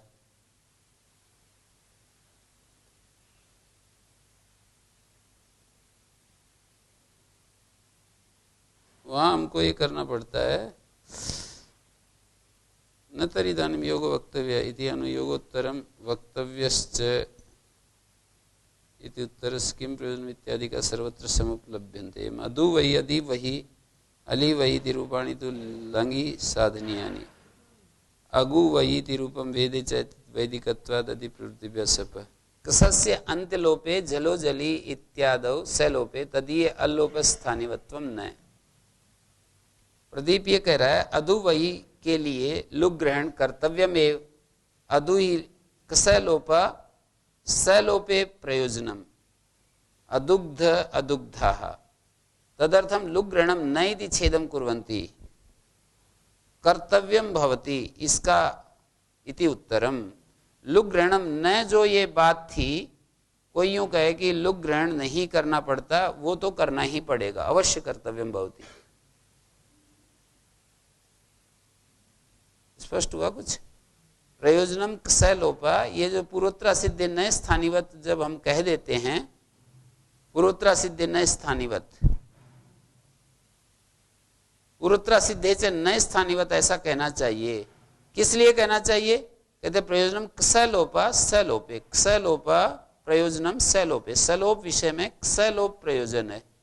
अदुग्ध अदुग्धा लुग्वादुदी लिवात्मदे इति लुग ग्रहणम न कर्तव्यम भवति। 6 नंबर टिप्पणी देखिए।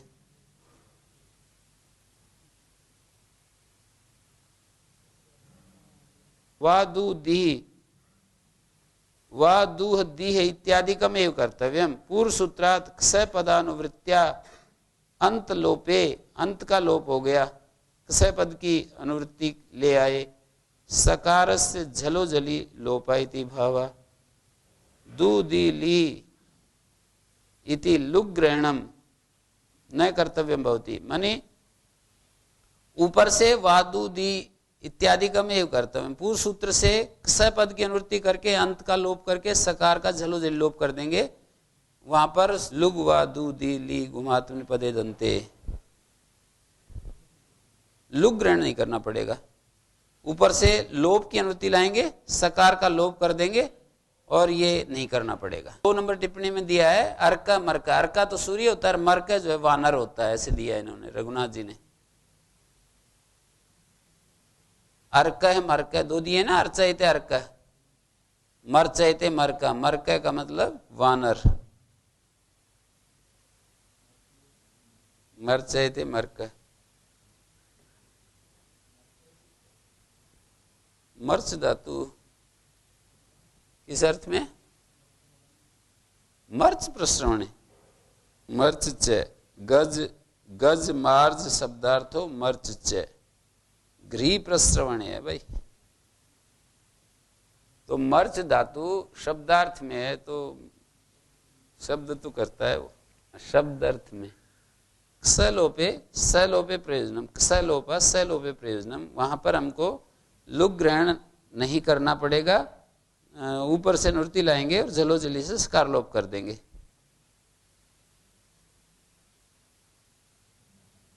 दध आकार लोपे आदि चतुर्थे प्रयोजनम, एक और प्रयोजन दे रहे हैं।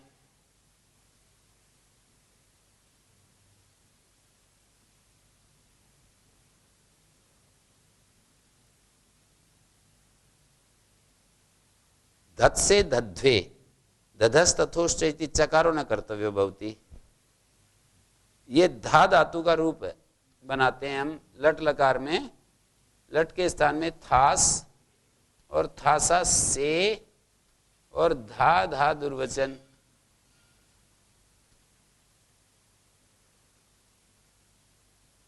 पूर्वाभ्यासा ह्रस्व, धा को द हो गया, द धा,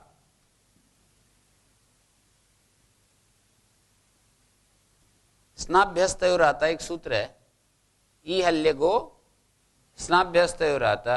ई हल्ले को लगाएं या स्नाभ्यस्तयोर आता लगाएं?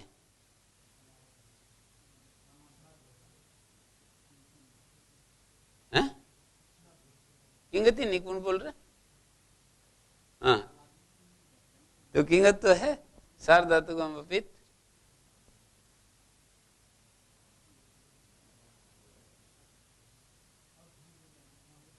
ई हल्ले गो में अघो कहा है ना, इसलिए जो है स्नाभ्यस्त हो रहा था, लोप हो गया। ये स्थिति है ना। दधस तथोश्च ये कहता है, जैसे ऊपर से सद्धो की अनुवृत्ति आ रही है। दधस तथोश्च, दधा आकार लोपे आदि चतुर्थत्व प्रयोजनम। आदि को चतुर्थ करते हैं ना, भस भाव करते हैं, द को ध करते हैं, तो कह रहे हैं झसंत, जसंतत्वात, ये झसंत हो गया ना, पूर्व सूत्र से ही सिद्ध हो जाएगा। एकाचो बसो बस झसंत सिद्धो, धातु का अवयव एकाच झसंत, उसके बश को भश होता है, तो ये ध झस में आ गया और इसको बश को भश हो जाएगा। ये आकार का जो लोप है स्थानीवत करके बाधा डाल रहा था। आदि चतुर्थत्वे भस भावे, चतुर्थत्व माने भस भाव। इति चकारो न कर्तव्य भवति। दधस तथोश्च में चकार की अनुवृत्ति लाते हैं ना हम, सद्धो की अनुवृत्ति वो लाने के लिए। यदि ये स्थानीवत नहीं होता है, पूर्वोत्तरा सिद्धे न स्थानीवत, तो चकार ग्रहण करना नहीं पड़ेगा। अब ये आदि चतुर्थत्व कर दिया, खरीच से ध को तय कर दिया, धत से बन गया। और इसी तरह से धध्वे, इसको ध को झलाम जस झसी हो जाएगा। इसी तरह से धत से धध्वे, झलाम जस झसी से इस ध को द हो जाएगा। ये जो ध है इसको ये द हो गया। तो च ग्रहण नहीं करना पड़ेगा, ये कह दिया। हलो यमाम यमी लोपे प्रयोजनम आदित्य है, हलो यमाम यमी लोपा सिद्धो भवति। यदि हम पूर्वोत्तरा सिद्धे नए स्थानीवत रख लेते हैं तो आदित्य है ना, जैसे आदित्य और ये ने प्रत्यय है, ने और इस अ का लोप हो जाता है।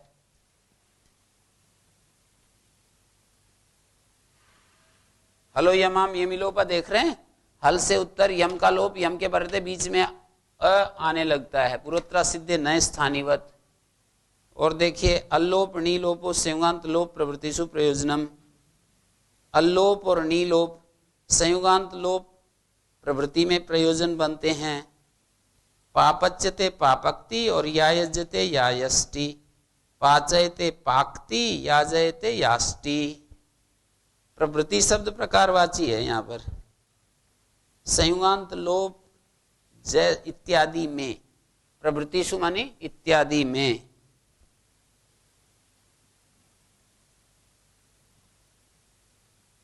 संयुगांत लोप इत्यादि में प्रयोजन बनता है। जैसे पापच्यते पापक्ति, चोकू, ये करते हैं ना, पापच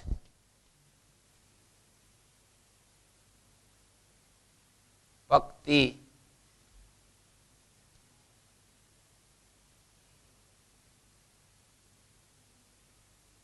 पापच आगे ती, पापच्यते पापक्ति अल्लोप नीलोपो संयुगांत लोप प्रवृत्तिषु प्रयोजनम।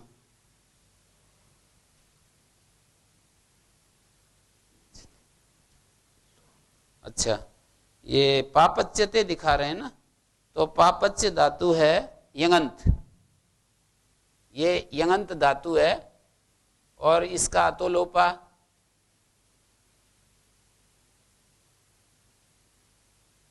ये अकार का लोप हुआ है ना, अकार का लोप हुआ है। लोपो व्योर्वली पापच्यते चोकु 3 प्रत्यय संयुगांत लोपादय पदांत विदो स्थानिवत्व निषेधात सिद्धा इति भाष्य न उदाहरिता। संयुगांत लोपादि पदांत विधि में स्थानिवत्व का निषेध करने से सिद्ध रहते हैं, इसलिए भाष्य में उदाहरण नहीं दिए।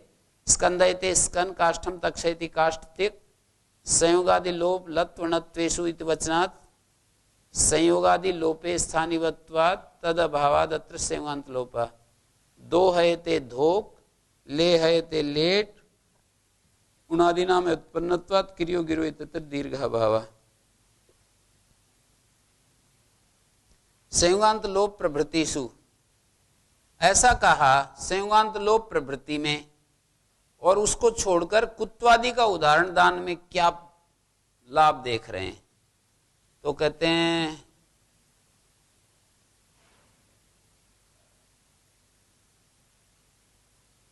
इसको दे रहे हैं, हाँ जी, हाँ, ये चौकू करने लगे, इस ये का पापच यंग पापच, ये का भी लोप हो गया, तो रूप बना पापच, हल से उत्तर यह का लोप, अर्धातु पर रहते। अब देखिए मूल बात इनकी यह है कि पूर्वोत्तरा सिद्ध नए स्थानीयवत होने से चौकू हो गया, जय को क हो गया।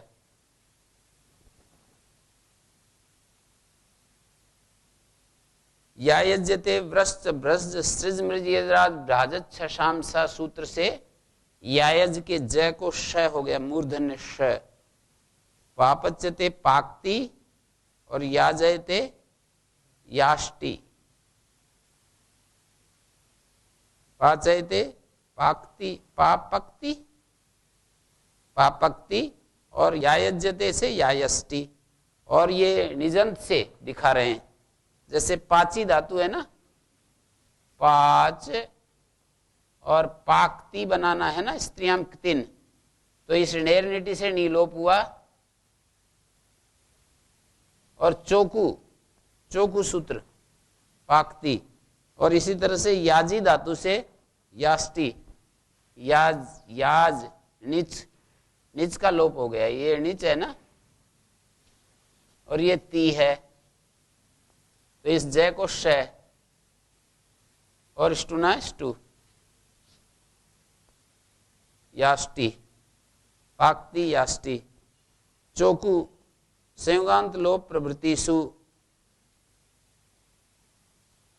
प्रदीप ने जो ये संयुगांत लोपादय पदांत विधौ स्थानीवत्व निषेधात सिद्धा, पदांत विधि में स्थानीवत्व के निषेध होने से सिद्ध हैं, इसलिए भाष्य में उदाहरण नहीं दिया, इसका खंडन कर दिया। नीचे कल हम पढ़ रहे थे ना, वही चिंत्यम एतत् पर पदस्थ अजादेश सेवते स्थानीवत्व निषेधाच, उसमें सिद्धांत पक्ष ये रखा था कि पर पदस्थ जो अगले पद में स्थित जो, जैसे कानी संति में कानी के बाद संति है ना, तो पर पदस्थ अजादेश ही स्थानीवत्व का निषेध करते हैं। कानी संति में जो आकार का लोप हुआ है ना, उसी का निषेध करते हैं स्थानीवत्व से। पर पदस्थ अजादेश को ही स्थानीवत्व से निषेध करते हैं। पर पदस्थ स्थानीय, हाँ ऐसे लिखा है ना, पद चर्मावय तन निषेधा, दो बात कही, पद का जो चर्मावय है न पदांत दुर्वचन, पद के चर्मावय कार्य करने में स्थानीयत्व का निषेध करता है, और पर पदस्थ अजादेश को स्थानीयत्व। इस नागेश की पंक्ति को पढ़िए, यदि न समझ में आए तो पूछिए। पद चर्मावय तन निषेधात, एक बात, पर पदस्थ अजादेश से तेन स्थानीयत्व निषेधाच, यहाँ वो स्थिति नहीं बनेगी। पद चर्मावय तन निषेधात, जैसे कि कानी संति में कानी के इकार है ना, पद चर्मावय, और पर पदस्थ अजादेश क्या है, संति में आकार का लोप है, संयुगांत लोप। तो यहां पर स्कंद उदाहरण दिया है, तो देखो, स्कंदयते स्कन,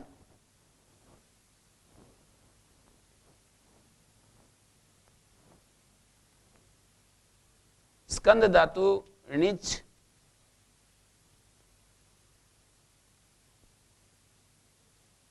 काष्ठम तक्षयति इति काष्ठ तक, काष्ठ कर्म उपद रहते, तक्ष धातु से ये णिच, ये क्विप,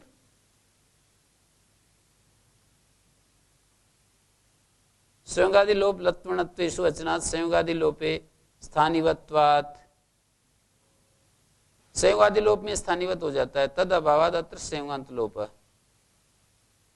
आगे एक वार्तिक आ रहा है, संयोगादि लोप लत्वणत्वेषु, 498 पृष्ठ पर आ रहा है, लिख सकते हो संख्या, संयोगादि लोप लत्वणत्वेषु इति वचनात्, इसके ऊपर 498।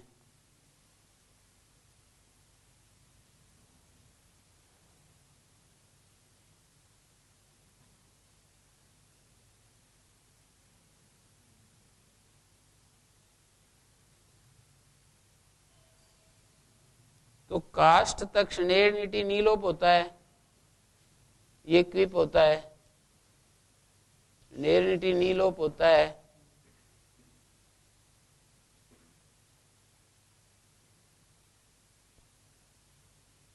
क्या कर दिया ये,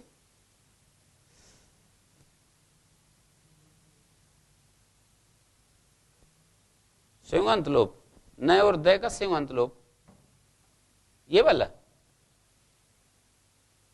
पर निमित्तक अजादेश स्थानिवत होता है, यहां सु आएगा, सु का अलज्ञादि लोप हो जाएगा ना,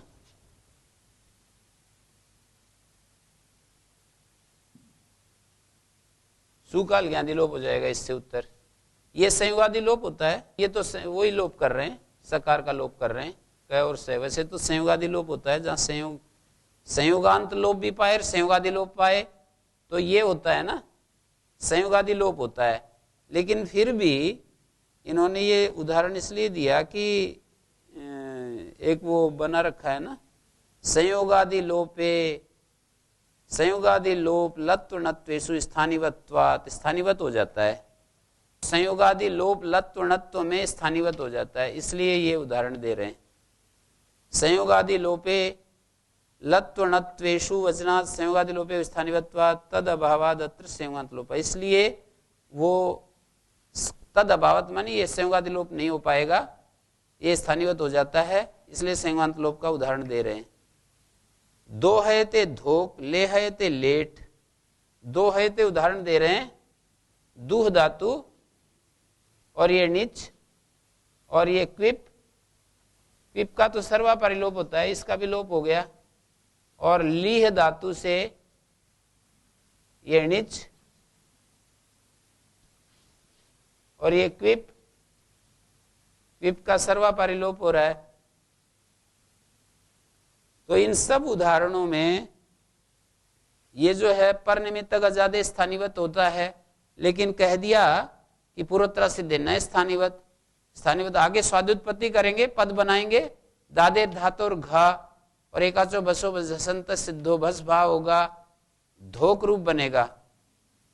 ये नीच को मानकर पुगंत लोप से गुण हो जाएगा ना, प्रत्यलोपे प्रत्यलक्षणम, दूह धातु को धोक और लीह धातु को लेट, होढ़ा, होढ़ा अधिकारी होंगे, है को ढह होगा, ली को पुगंत लब्ध से गुण हो गया लेड, और जलाम से सुनते लेड लेट। दिखाना ये है कि ये स्थानिवत जो है नहीं हुआ, पूर्वोत्तरा सिद्धे न स्थानिवत। यदि ये स्थानिवत हो जाए तो ना तो होढ़ा लगेगा, ना दादे धातु और घ लगेगा, इसी तरह यहाँ संयोगांत लोप नहीं होगा। तो कह रही ये है ना, ये बीच में आ रहा है सब जगह नीच, इन्होंने कह दिया कि पूर्वोत्तरा सिद्धे न स्थानिवत। स्थानिवत देखिए 4 उदाहरण दे रखे हैं, दय का लोप हो गया, इधर शय का लोप हो गया, इधर नीच का लोप होने के बाद ये स्थानिवत नहीं हुआ तो इसको दादेर धातु और घा, और स्थानिवत नहीं हुआ तो ओढ़ा, ये सब हो गए। ठीक है जी। संयोगांत लोप, अल्लोप नीलोपो संयोगांत लोप प्रवृत्तिषु प्रयोजनम, द्विवचनादि नीचे ये भी इसी का प्रयोजन दे रहे हैं। दुर्वचनादि नीचे न पठितव्यानि भवन्ति पूर्वत्र सिद्धेनेव सिद्धानि भवन्ति। दुर्वचनादि का अर्थ है इस सूत्र में जो पढ़ रखे ना लंबे चौड़े दुर्वचन,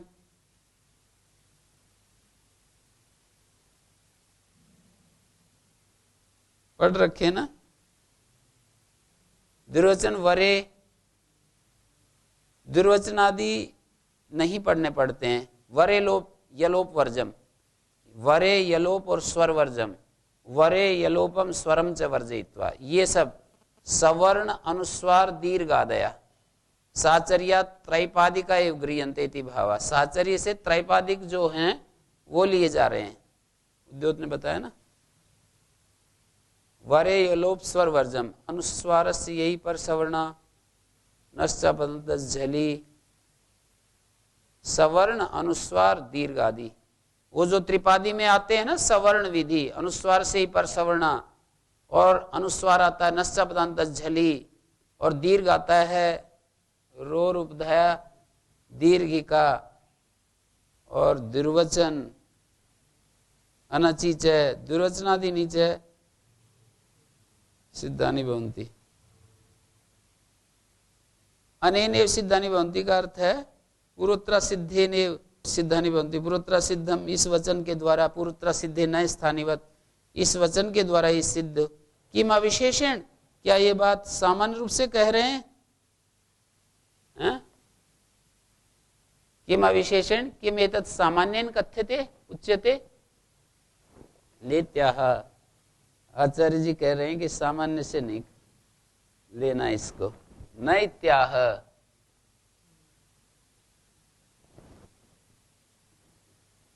वरे यलोप स्वर वर्जम, वरे यलोपम स्वरम च वर्जयित्वा। वरे यलोप और स्वर को छोड़कर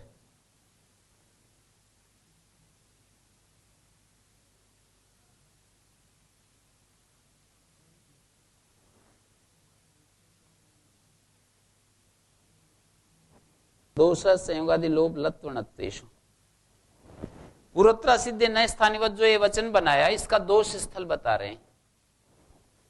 तस्य एतस्य लक्षणस्य दोष संयोगादि लोप लत्वणत्वेषु। संयोगादि लोप में दोष आएगा यदि ये नए स्थानिवत कर देंगे ना तो दोष आएगा। संयोगांत इसको संयोगादि और अंत्य से लोप प्राप्त होने लगेगा।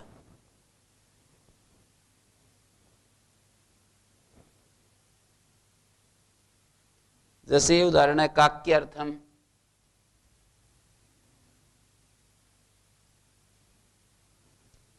काकी अर्थम,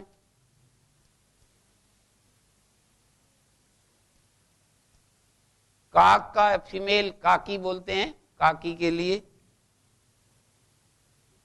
काकी अर्थम इको एंड से ई को यह कर दिया और इसको संयोगादि इस कै का लोप प्राप्त होता है। तस्य तस्य लक्षण पूर्वोत्तरा सिद्ध नए स्थानिवत यदि कर दें तो संयोगादि कै मिलेगा और इसका लोप होने लगेगा।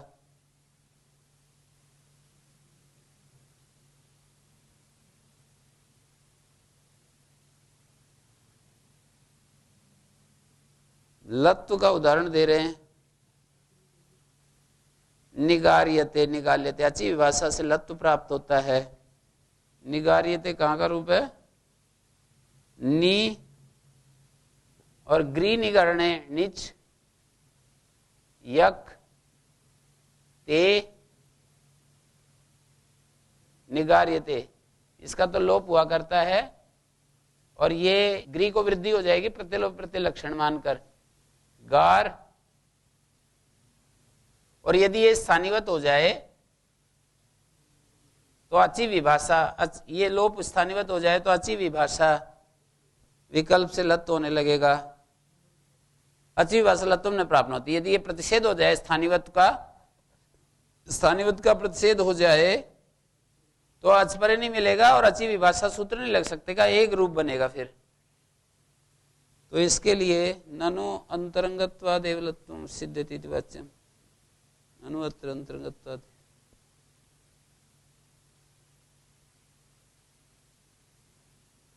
देखिए ननु अत्र अंतरंगत्वाद, देखो मैं बार बार ध्यान दिला रहा हूं उस परिभाषा का जो नागेश उद्धृत करता है। ननु अत्र अंतरंगत्वाद एव लत्वम सिद्ध्यति इति वाच्यम। उद्योत कह रहा है अंतरंग होने से ही यहाँ लत्व हो जाएगा, अंतरंग कार्य होने से ना अची विभाषा पहले लग जाएगा। तो कहते हैं सपाद सप्ताध्यायिस कार्य प्रवृत्ति योग्यतया, जहां सपाद सप्ताध्यायिस्थ कार्य प्रवृत्ति की योग्यता है, तद अप्रवृत्ते है, तो वो त्रिपादी का सूत्र की त्रिपाद्याम तत्परिभाषा अप्रवृत्ते से दो हेतु दिए। त्रिपादी में वो परिभाषा नहीं लगती, एक तो ये हेतु त्रिपाद्याम तत्परिभाषा अप्रवृत्ते है, त्रिपादी में असिद्धम बहिरंगम अंतरंगे परिभाषा नहीं लगती, एक तो ये बात कह दी त्रिपाद्याम तद अप्रवृत्ते है। और दूसरी बात क्या कही, सपाद सप्ताध्यायी कार्य प्रवृत्ति योग्यतया तद अप्रवृत्ते है, पूर्वोत्तरा सिद्धम इति शास्त्र बलात्।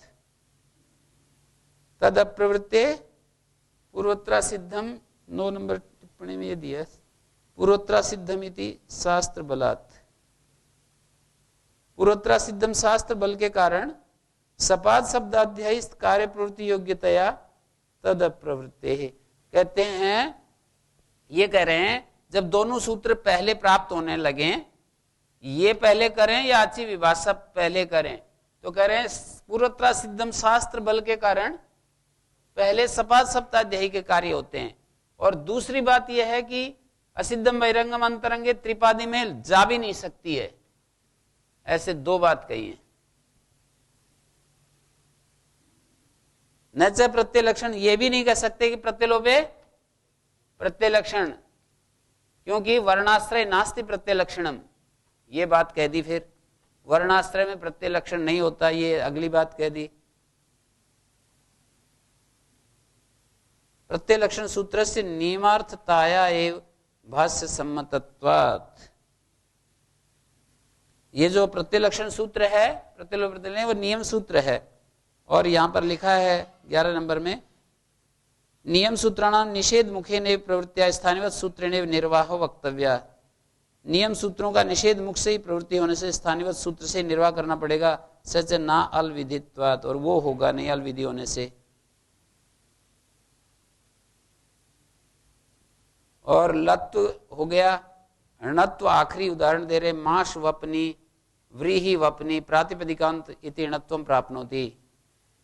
पूर्वोत्तरा सिद्ध न स्थानीयवत् मानने से यहां पर माश वपनी में उप्यते अस्मिन, माश वपनी माने माश वपनी ये भूमि होती है जिसमें माश बोए जाते हैं। माश वपन शब्द से गीप आया, माश वपन गीप, माश वपनी व्रीहि वपनी, उस भूमि को कह रहे हैं जिसमें उड़द बोए जाते हैं, व्रीहि बोए जाते हैं। माश वपनी व्रीहि वपनी भूमि, भूमि के लिए है जी। अधिकरण में लुट प्रत्यय है तो प्रातिपदिकांतस्य इति णत्वम प्राप्नोति। कैसे बनाएंगे, समासान्तस्य नकारस्य णत्वम विधीयमानम अल्लोपस्य स्थानीयवत्वा निषेधात् गीव उत्पत्ते प्राक् समास विधानात् प्राप्नोति।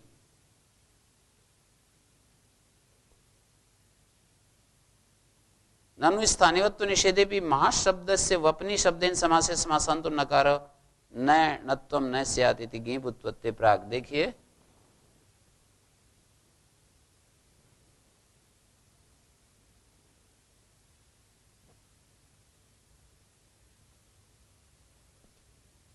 माश वपन, वप धातु से लुट प्रत्यय किया और ये गीप आया, गीप का ई बचेगा ना। गतिकार को पदानाम कृत विषय समास वचनम गीप उत्पत्ति प्राक समास विधानात्। गीप उत्पत्ति से पहले, गीप लाने से पहले ही माश और वपन का समास किया हमने, उपदमतिंग।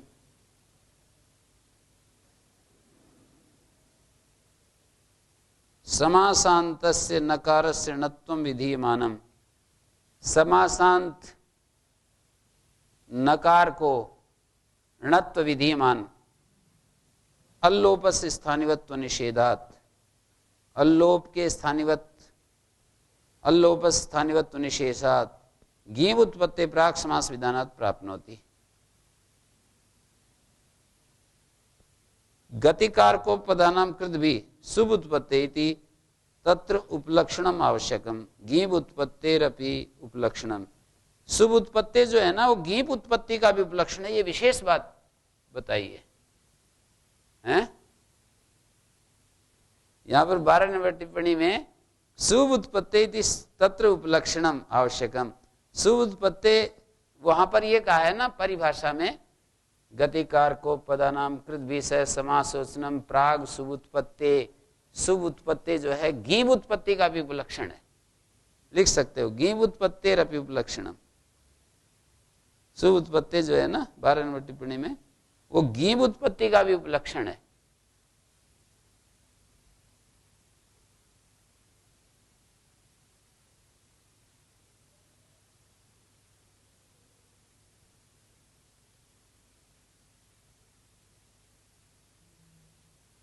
नागेश विशेष ही इस बात के ऊपर केंद्रित रहता है।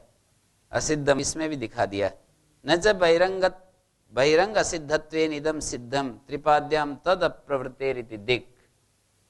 त्रिपादी में वो परिभाषा नहीं लगती है।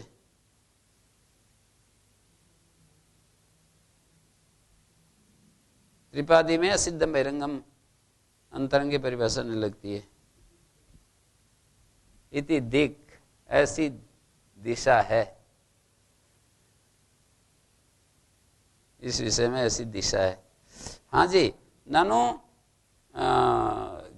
स्थानिवत्व निषेधे भी स्थानिवत्व ये किस चीज का स्थानिवत्व निषेध कर रहे हैं? यस्येति च, यस्येति च यहाँ पर लोप हुआ है। यस्येति च समासान्तस्य नकारस्य नत्वं विधीयमानम। अब समासांत नकार हो गया, ये प्रातिपदिकांत नु विभक्ति सूच समासांत नकार हो गया। नत्वम विधीयमान अल्लोप से अकार लोप है, इसके स्थानिवत होने से स्थानिवत्व निषेधात, उसका अल्लोप स्थानिवत्व निषेधात गीव उत्पत्ति प्राक समास विधानात प्राप्नोति। गीव उत्पत्ति से पहले समास विधान करेंगे मास वपन का, फिर नय को नय पाएगा। प्रातिपदिकांत नुम विभक्तिषु इति णत्वं प्राप्नोति। गीप से पहले आकार लोप कर रहे हैं। ननु स्थानिवत्व निषेधे भी मास शब्द से वपनी शब्देन समासे समासांतो नकारो न इति णत्वं न स्यात्। स्थानिवत्व निषेध करने पर भी मास शब्द का वपनी पहले बनाएंगे हम और फिर समास करेंगे, तो ये तो वपनी शब्द नकारो न, अंतिम समासांत नकार होता ही नहीं है, न तो अपने आप ही नहीं बनेगा। ये क्यों कह रहे हैं? मास वपनी में पूर्वत्रा सिद्धे न स्थानिवत, ये क्यों कह रहे हैं? तो इसका उत्तर दिया गीव उत्पत्ति प्राक समास विधानात। गतिकार को पदानाम कृत विषय समास वचन, ये गति है, कारक है, उपपद है, कारक है ना ये, या उपपद मान लीजिए।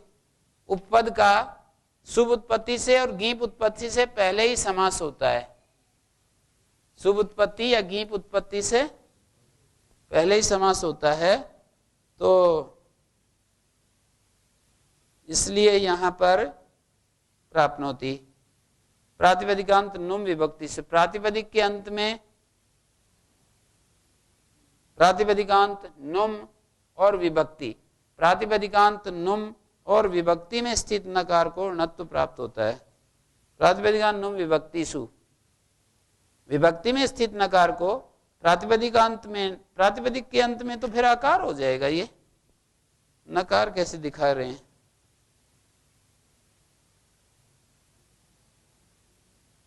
आकार का लोप कैसे करके दिखा दिया? मास वपनी व्रीहि वपनी प्रातिपदिकांत,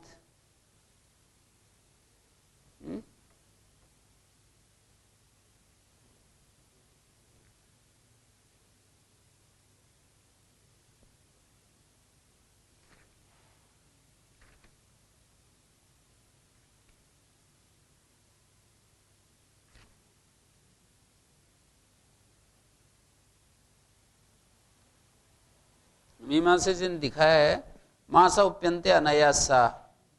मास वपनी इन्होंने अधिकरण में नहीं दिखाया, माशा उपयंते अनया सा, इस विग्रह में मास क्या अर्थ निकलेगा? माश वपनी का फिर मास जिसके द्वारा बोए जाते हैं, कोई बोने का साधन।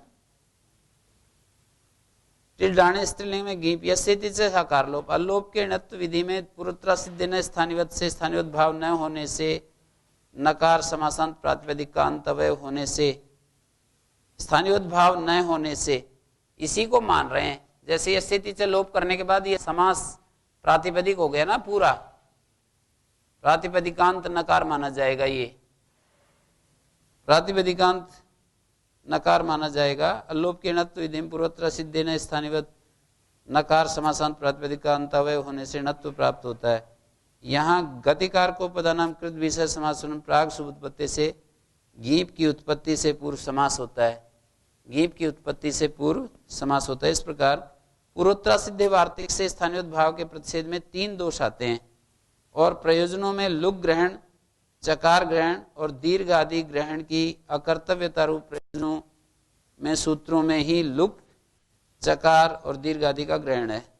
आदित्य में यलोप विधि से निषेध सिद्ध है। केवल एकमात्र प्रयोजन अल्लोप नीलोपों का शेष रहता है। एक प्रयोजन के लिए सूत्र या वार्तिक की रचना नहीं होती है।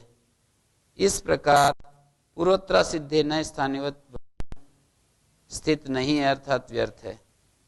पूर्वोत्तरा सिद्धे न स्थानीयवत जो है सिद्धांत को एक प्रकार से खंडन हो जाता है। तो यहाँ नत्व विधि प्राप्त पूर्वोत्तरा सिद्धे न स्थानीयवत, पूर्वोत्तरा सिद्ध में स्थानीयवत नहीं होता। यदि उसको मानते हैं तो ये णत्व प्राप्त होने लगता है। इसलिए इसका दोष या से दोषा संयोगादि लोप लत्व णत्वेषु, णत्व करने में संयोगादि लोप पूर्वोत्तरा सिद्धे न स्थानीयवत को मत लाओ बीच में। पूर्वोत्तरा सिद्धे न स्थानीयवत यदि ले आएंगे तो यहाँ न को न पाएगा, ऐसा बता रहे हैं। तो मास वपनी व्रीहि वपनी यहाँ प्रातिपदिकांत से णत्व प्राप्त होता है और ये हमारा अनिष्ट रूप बन सकता है। तो पूर्वोत्तरा सिद्धे नए स्थानीयवत उधर बनाते हैं तो ये इन्होंने सार रूप में यहाँ ये दिया है कि यदि पूर्वोत्तरा सिद्धे नए स्थानीयवत रखते हैं क्या लाभ है, क्या हानि है? तो ये तो हानि है ना। तस्य दोषा संयोगादि लोप लत्वणत्वेषु, पूर्वोत्तरा सिद्धे नए स्थानीयवत को यदि रखते हैं तो ये स्थानीयवत है। ये जो अंतिम वार्तिक है ना, 3 दोष आ गए इसके, संयोगादि लोप लत्व और प्रयोजनों में क्या था? लुक ग्रहण, चकार ग्रहण और दीर्घादि ग्रहण, ये प्रयोजन दिए थे ना। प्रयोजनम सलोपे ददाकार लोप आदि चतुर्थत्वे, ये तो सब कही रखे हैं ना। पूर्वोत्तरा सिद्धे च, ये सब कही रखे हैं। और अल्लोप नीलोप शेष रहा, अल्लोप नीलोपो संयोगांत लोप, तो ये एक शेष रहा। एक प्रयोजन के लिए सूत्र या वार्तिक की रचना नहीं होती है। नैकम प्रयोजनम योगारंभम प्रयोजयति, योग को बनाने का कोई एक ही प्रयोजन हो तो ठीक नहीं। तो इस तरह से ये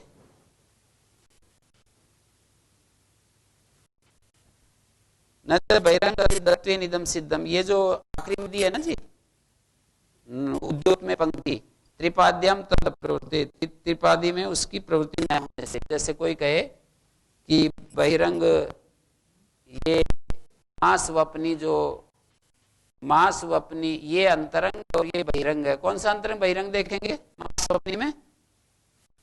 अंतरंग कार्य अकार लोप,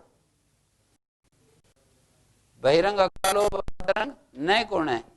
तो बहिरंग कार्य अकार लोप करने में नहीं, अंतरंग कार्य करने में अकार लोप असिद्ध हो जाएगा, और असिद्ध हो जाएगा तो ये अपने आप ही नए अंत में नहीं मिलेगा। तो कह रहे हैं उसमें नहीं मानी जाती ये परिभाषा त्रिपादी में। ओ